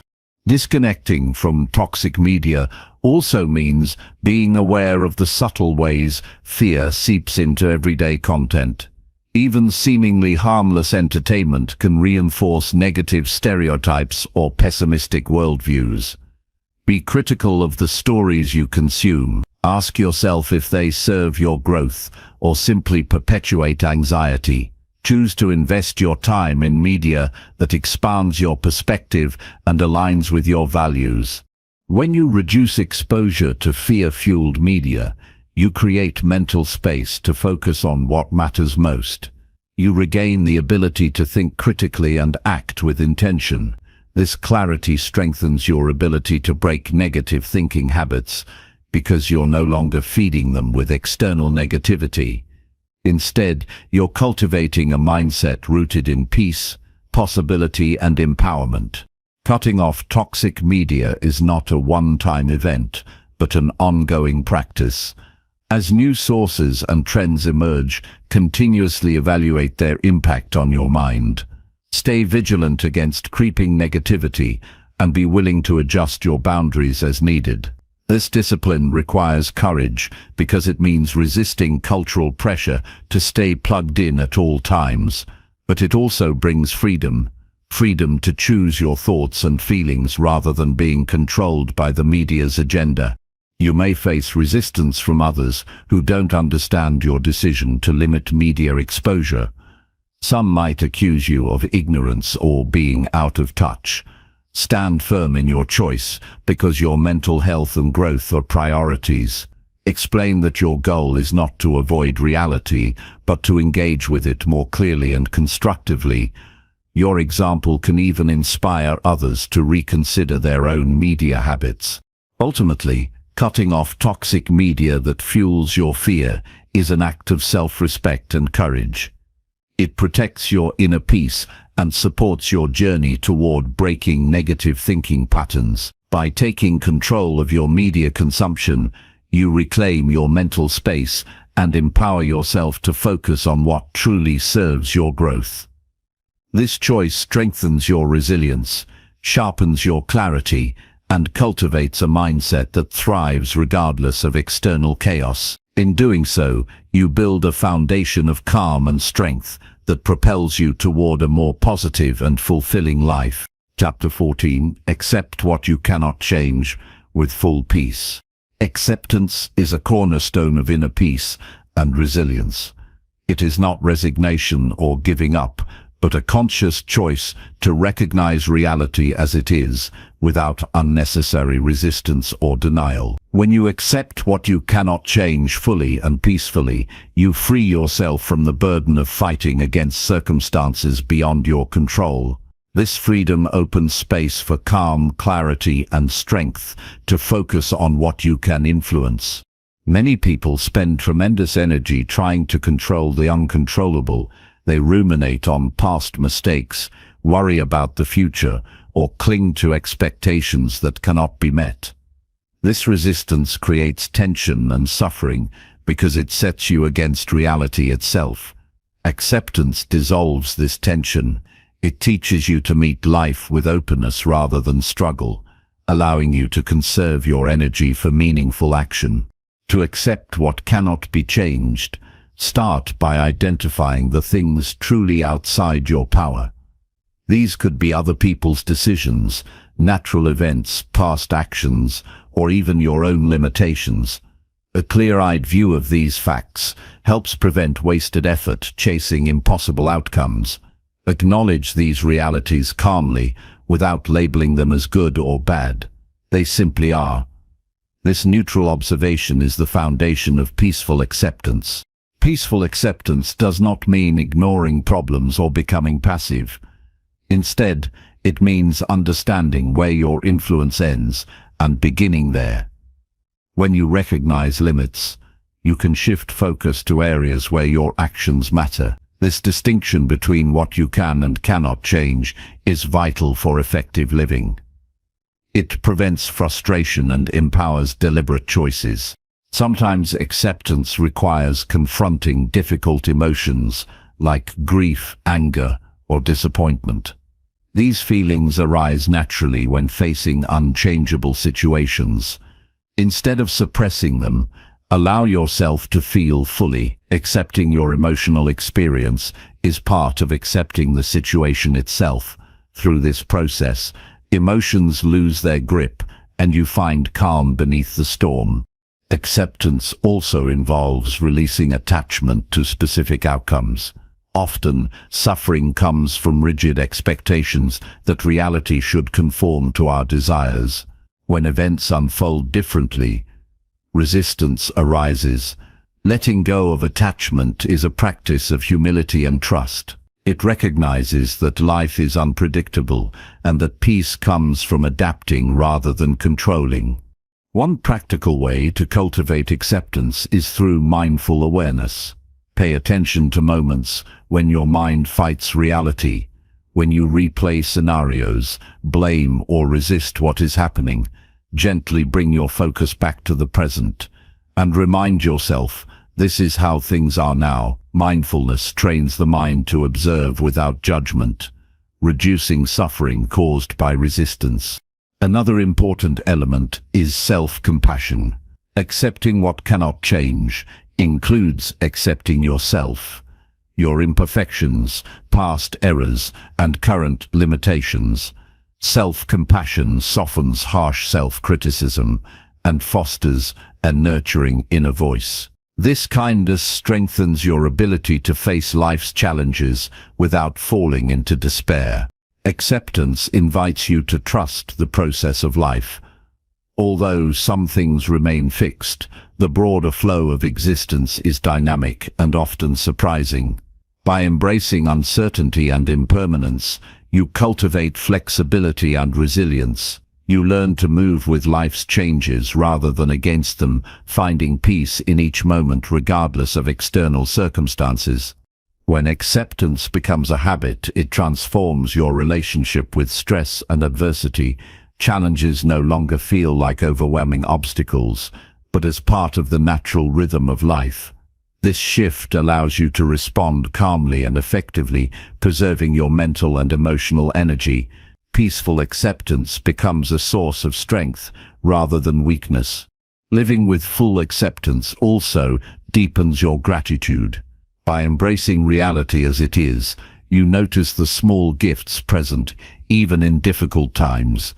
Gratitude coexists with acceptance, enriching your perspective and enhancing well-being. Together they create a foundation for lasting happiness. It's important to recognize that acceptance is a practice, not a one-time achievement. It requires patience and persistence because the mind naturally resists surrender. Regular reflection, meditation, or journaling can support this practice. Revisiting the distinction between what can and cannot be changed reinforces your commitment to peaceful acceptance. In relationships, acceptance fosters harmony and understanding. When you stop trying to change others or control situations, you create space for connection and empathy. This openness reduces conflict and nurtures compassion, improving the quality of your interactions. Ultimately, accepting what you cannot change with full peace is an act of wisdom and courage. It liberates you from unnecessary suffering and grounds you in the reality that shapes your life. This acceptance empowers you to focus your energy where it matters most, cultivating resilience, clarity, and joy. Choosing acceptance is choosing freedom, a freedom that comes from embracing life fully, exactly as it is. Chapter 15. Take daily action, even when your mind resists. Taking daily action, especially when your mind resists, is one of the most powerful habits you can cultivate for lasting growth. Resistance often arises from discomfort, fear, or uncertainty. It is natural for the mind to avoid challenges and seek ease. Yet, real progress demands that you move forward regardless of these internal barriers. Discipline means acting in alignment with your goals even when motivation wanes or doubts creep in. The ability to push through resistance separates those who succeed from those who remain stuck. Resistance is not a sign that you should stop. It is a signal that you are stepping outside your comfort zone and growing. Every meaningful change involves discomfort because it challenges established patterns. Your brain prefers familiar routines because they require less energy. When you break old habits or pursue new goals, your mind protests because it's unfamiliar territory. Recognizing resistance as a normal part of the process reframes it from enemy to ally. It indicates that you're on the right path and building new neural connections. The key to overcoming mental resistance is to start small. Massive goals can overwhelm and strengthen the urge to avoid action. Instead, break your tasks into manageable steps that you can complete quickly. Even a minute of focused effort is progress. By showing up consistently in these small ways, you weaken resistance over time. Momentum builds as your brain adjusts to new behaviors and gains confidence in your ability to change. Creating a clear plan each day helps minimize hesitation. When your actions are vague or undefined, your mind fills the gap with doubt and distraction. Knowing exactly what to do eliminates guesswork and excuses. Make a simple list of priorities each morning or the night before. Identify 1 or 2 key actions that will move you closer to your goals. Commit to completing these tasks, no matter what. This clarity fuels forward motion and cuts through mental fog. Another effective strategy is to build routines that reduce the need for willpower. Habits are powerful because they automate behavior, requiring less conscious effort. Anchor your new actions to existing habits or daily cues. For example, if you want to practice writing, do it right after brushing your teeth. The brain links the new behavior to a familiar trigger, making resistance less likely. Over time, these consistent patterns become part of your identity and daily flow. Sometimes resistance comes from fear of failure or imperfection. The mind tries to protect you by suggesting you wait until conditions are perfect or you feel ready. This is a trap that leads to procrastination and self-doubt. Embrace the idea that imperfect action is better than inaction. Progress is built on trial and error, learning as you go. Taking imperfect steps builds courage and dismantles the illusion that everything must be flawless before you start. Accountability can also help overcome resistance. Share your goals with trusted friends, mentors, or groups who support your growth. Knowing others are aware of your commitments adds external motivation to follow through. Regular check-ins and encouragement make it easier to show up consistently, especially on days when your mind pushes back hardest. When resistance feels overwhelming, practice self-compassion. Recognize that you are human and that struggling is part of change. Avoid harsh self-criticism that fuels negativity and discouragement. Instead, acknowledge your feelings and gently remind yourself why your goals matter. This kindness strengthens your resolve and prevents burnout. Visualizing the benefits of daily action can provide powerful motivation. Imagine how your life will improve, how your confidence will grow, or how your skills will develop. Picture yourself overcoming obstacles and feeling proud. This mental rehearsal prepares your brain for success and makes resistance less intimidating. Developing patience is essential because progress often feels slow. Resistance is strongest when results are not immediate. Remind yourself that growth is a process, and small, consistent efforts accumulate into significant change. Celebrate each step forward, no matter how small, as evidence of your commitment and strength. Finally, keep returning to your purpose. When resistance hits, reconnect with the deeper reasons behind your goals. Why do you want to change? What will achieving this bring to your life? Aligning your daily actions with your core values and vision creates meaning that transcends temporary discomfort. This sense of purpose fuels persistence even when the mind resists. Taking daily action in spite of resistance builds resilience, discipline, and self-trust. It trains your mind to embrace challenge rather than avoid it. Each time you push through discomfort, you expand your capacity to handle difficulty. This growth not only moves you toward your goals, but also strengthens your ability to face life with courage and clarity. By committing to action every day regardless of internal obstacles, you create a powerful momentum that carries you forward. You learn that progress is not about motivation alone, but about consistent choices. Resistance loses its power when met with steady effort. This habit becomes the foundation of transformation, breaking negative cycles and opening the door to your fullest potential. Chapter 16. Stay consistent with what makes you feel strong. Consistency is the key that unlocks lasting strength and growth. When you stay committed to the actions, habits, and mindsets that make you feel strong, you build an unshakable foundation for your life. Strength does not come from occasional bursts of effort, but from steady, deliberate practice over time.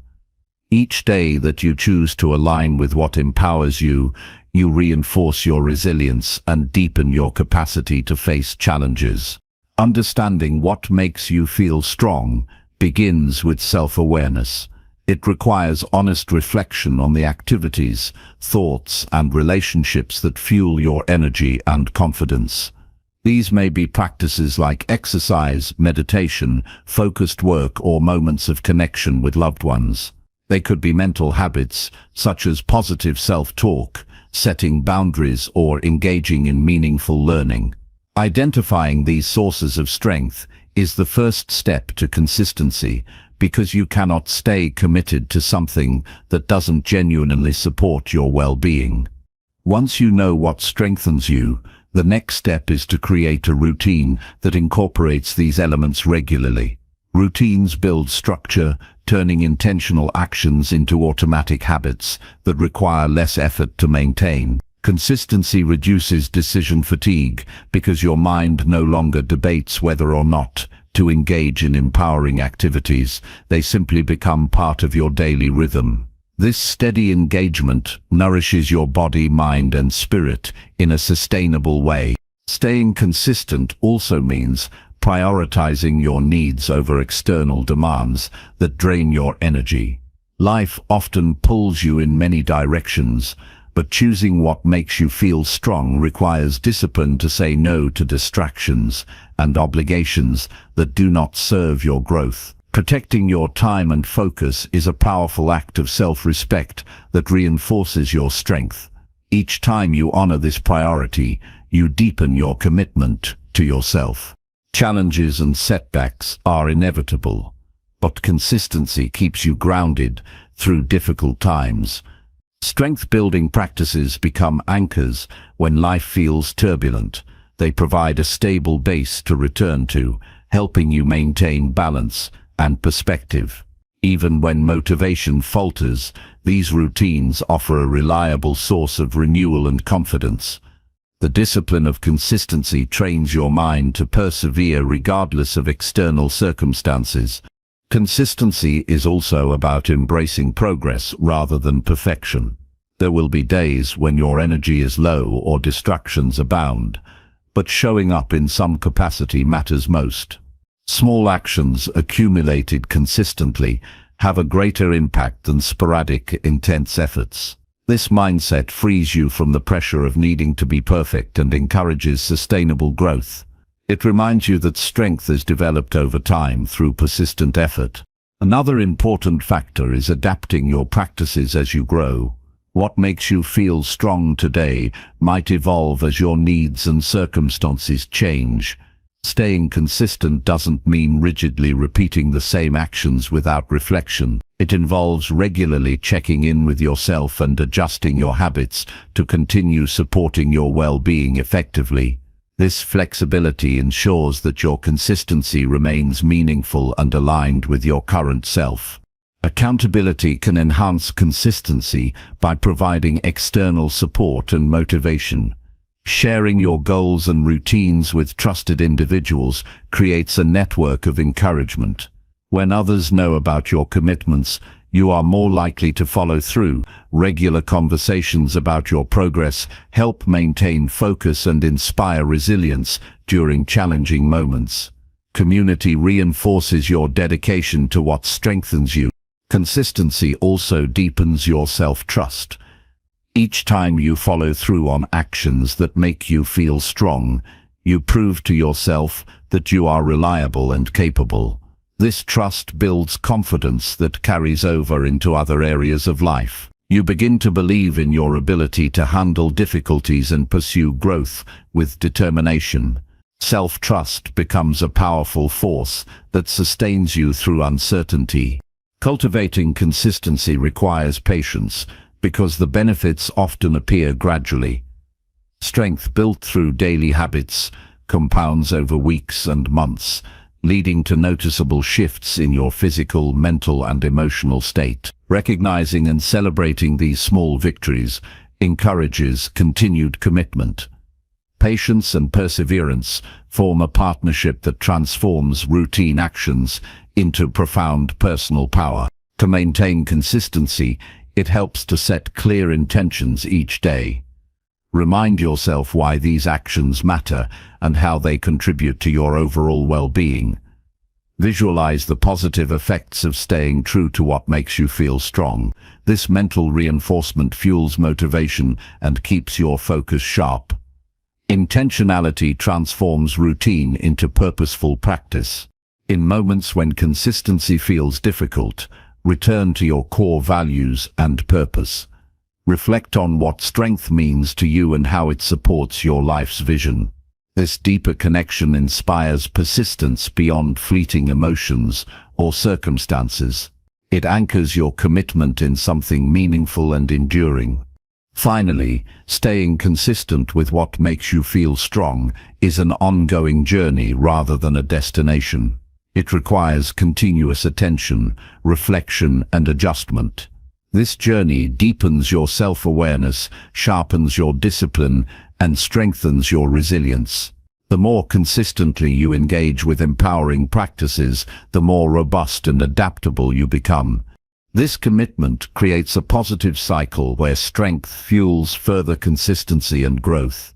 You become better equipped to face challenges, embrace opportunities, and navigate life with confidence. By honoring your needs and showing up for yourself every day, you build a life rooted in genuine power and well-being. Consistency transforms intention into reality, making lasting strength your natural state. Chapter 17. Visualize a future you truly want to live. Visualizing a future you truly want to live is a powerful tool for shaping your reality. It starts by creating a clear and detailed mental picture of the life you desire, allowing you to connect deeply with your goals and values.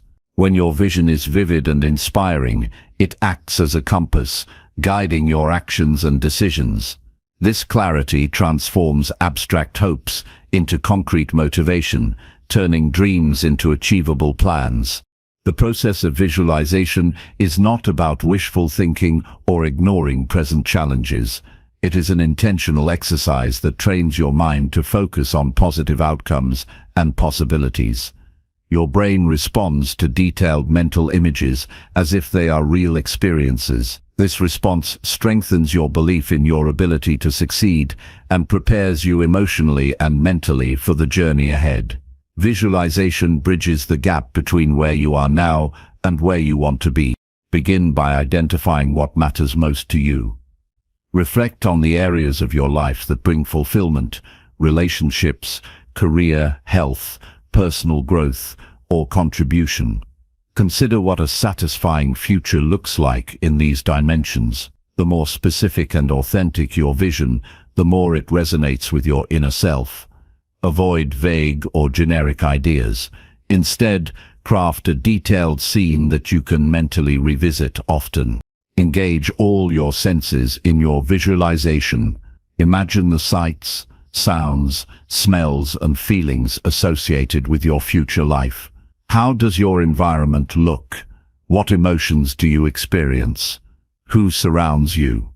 This sensory richness makes the vision more compelling and real. When you can feel the joy, peace, or excitement of your future, you reinforce your commitment and enthusiasm for making it happen.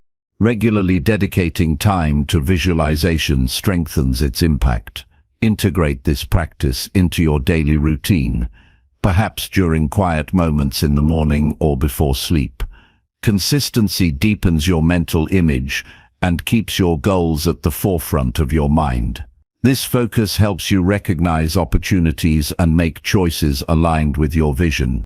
Visualization also enhances problem-solving and creativity. When your mind holds a clear goal, it naturally generates ideas and strategies to overcome obstacles. You become more resourceful and resilient because your focus shifts from limitations to possibilities. This proactive mindset encourages action and perseverance. Avoid letting your vision become a source of frustration or impatience.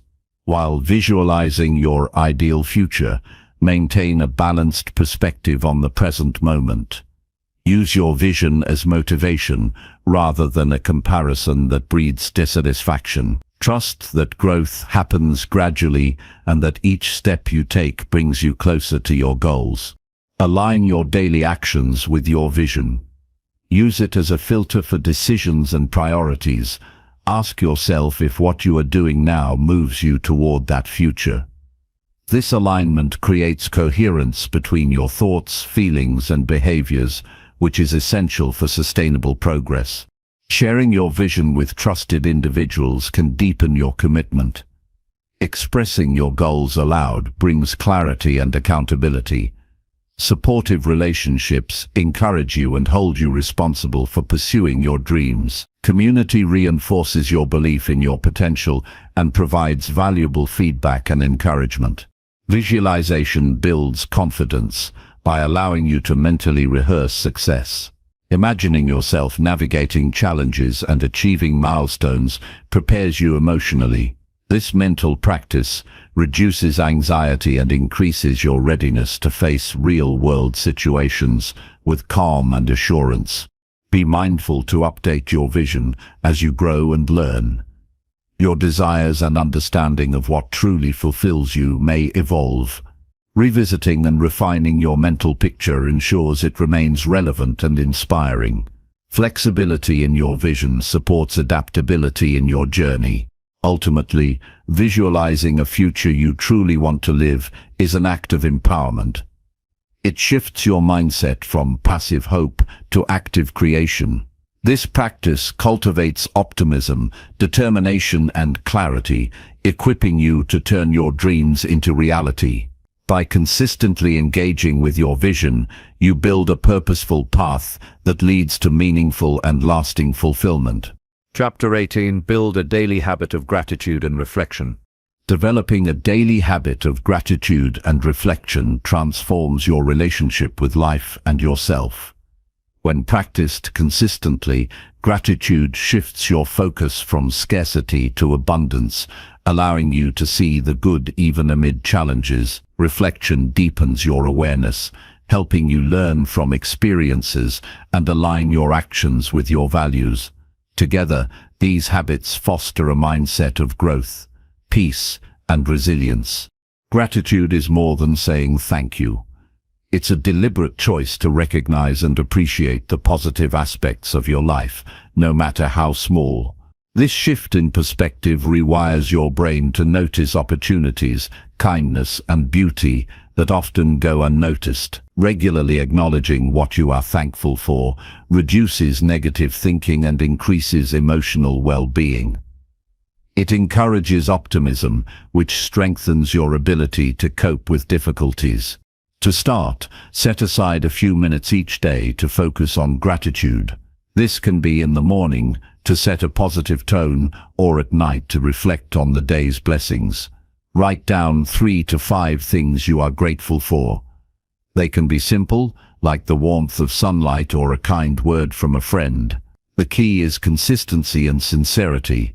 Over time, this practice trains your mind to seek out positivity naturally.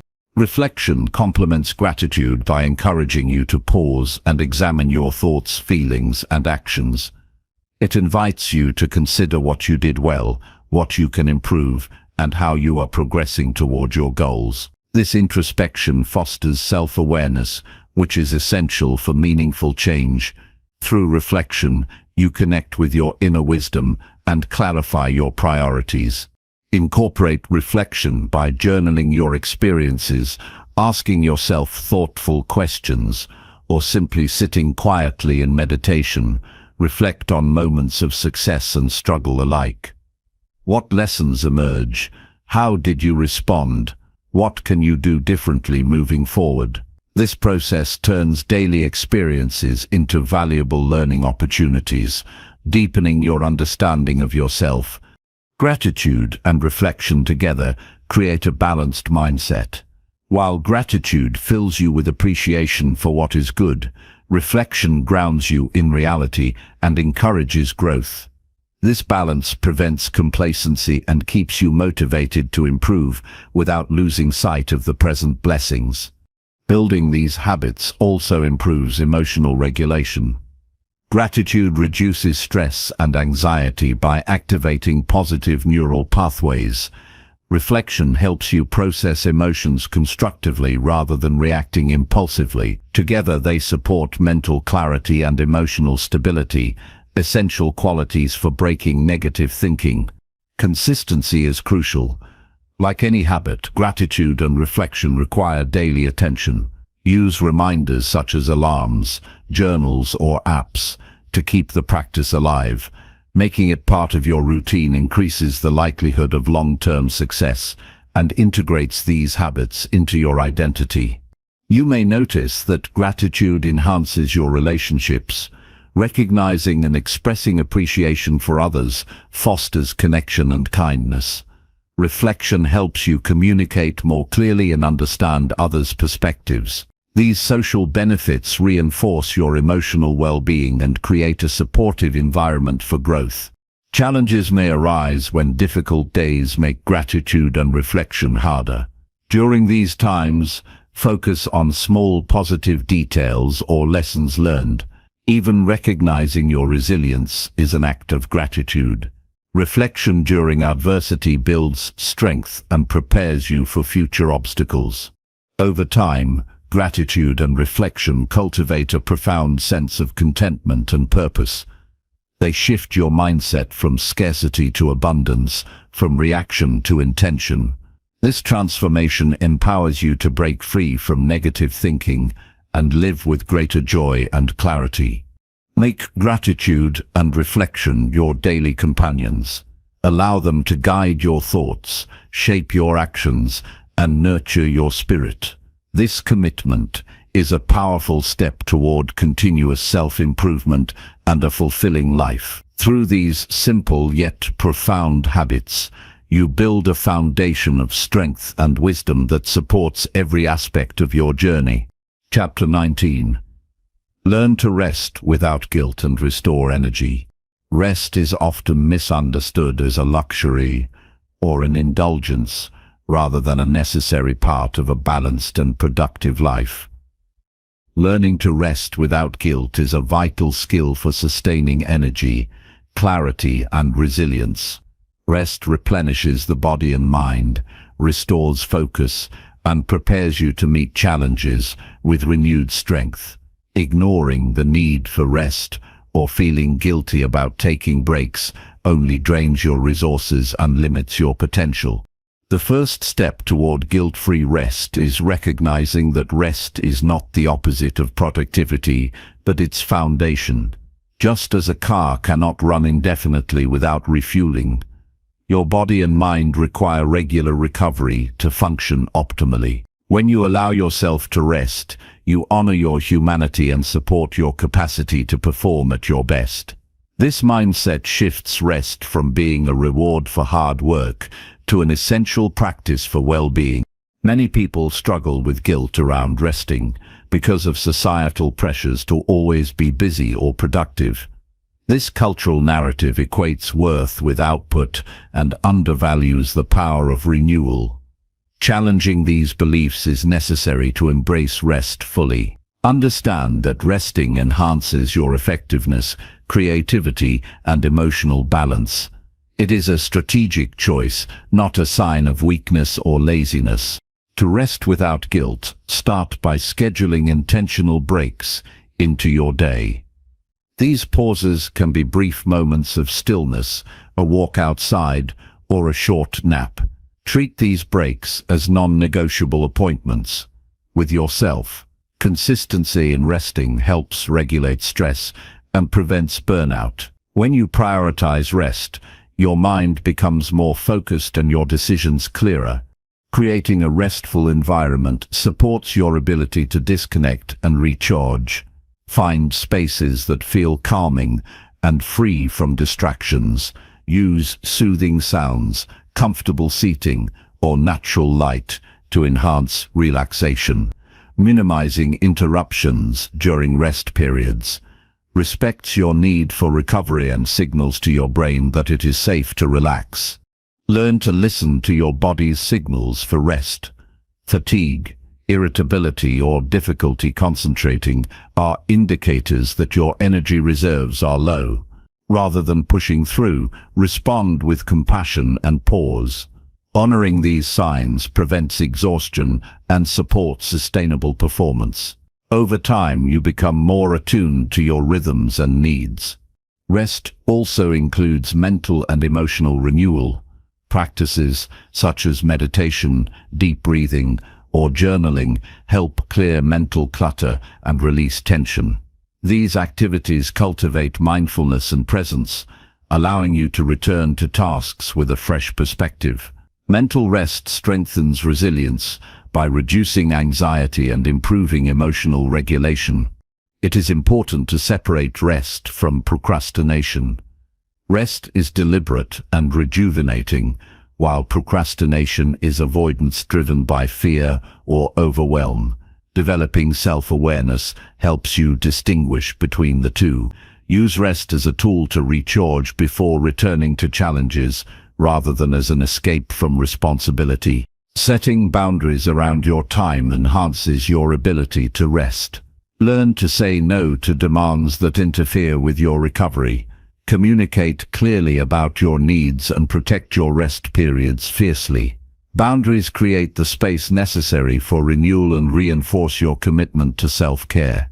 Resting without guilt also involves challenging perfectionism.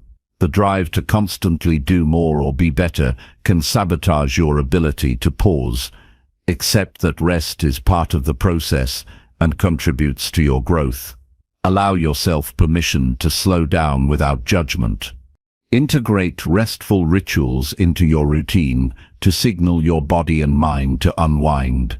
This could be a nightly routine of reading, gentle stretching, or listening to calming music. Rituals provide consistency and help transition from activity to rest smoothly. They reinforce the habit of valuing and prioritizing restoration. Recognize that rest enhances creativity and problem solving. When your mind is rested, it processes information more efficiently and generates fresh ideas. Periods of rest break the cycle of mental fatigue and open space for insight. Embracing rest supports innovation and adaptability. The benefits of guilt-free rest extend to your relationships as well. When you are well rested, you communicate more clearly, listen more attentively, and respond with greater patience. Rest nurtures emotional availability and empathy, strengthening connections with others. Cultivating a healthy relationship with rest is an ongoing practice. It requires patience and self-compassion as you unlearn old habits of overwork and embrace renewal. Reflect regularly on how rest impacts your energy, mood, and performance. This awareness reinforces your commitment and guides adjustments. Ultimately, resting without guilt honors your intrinsic worth beyond achievements or productivity. It respects your limits and supports your potential. By restoring energy intentionally and regularly, you build a sustainable foundation for success and fulfillment. Rest is not a pause from life, it is a vital part of living well. Chapter 20. Keep showing up, even when growth feels slow. Growth rarely unfolds in a straight line or at the speed we desire. Progress often appears slow, uneven, and sometimes invisible. This can easily lead to frustration, doubt, or the temptation to give up. Yet, the secret to transformation lies in the simple act of continuing to show up. Persistence in the face of slow progress builds strength, deepens skill, and shapes character. It is the steady commitment that eventually leads to breakthrough and lasting change. When growth feels slow, it's natural to question whether your efforts are worthwhile. Doubts about your ability or the value of your goals may surface. These thoughts are normal, but must not define your journey. Slow growth does not mean failure. It means the process is working in its own time.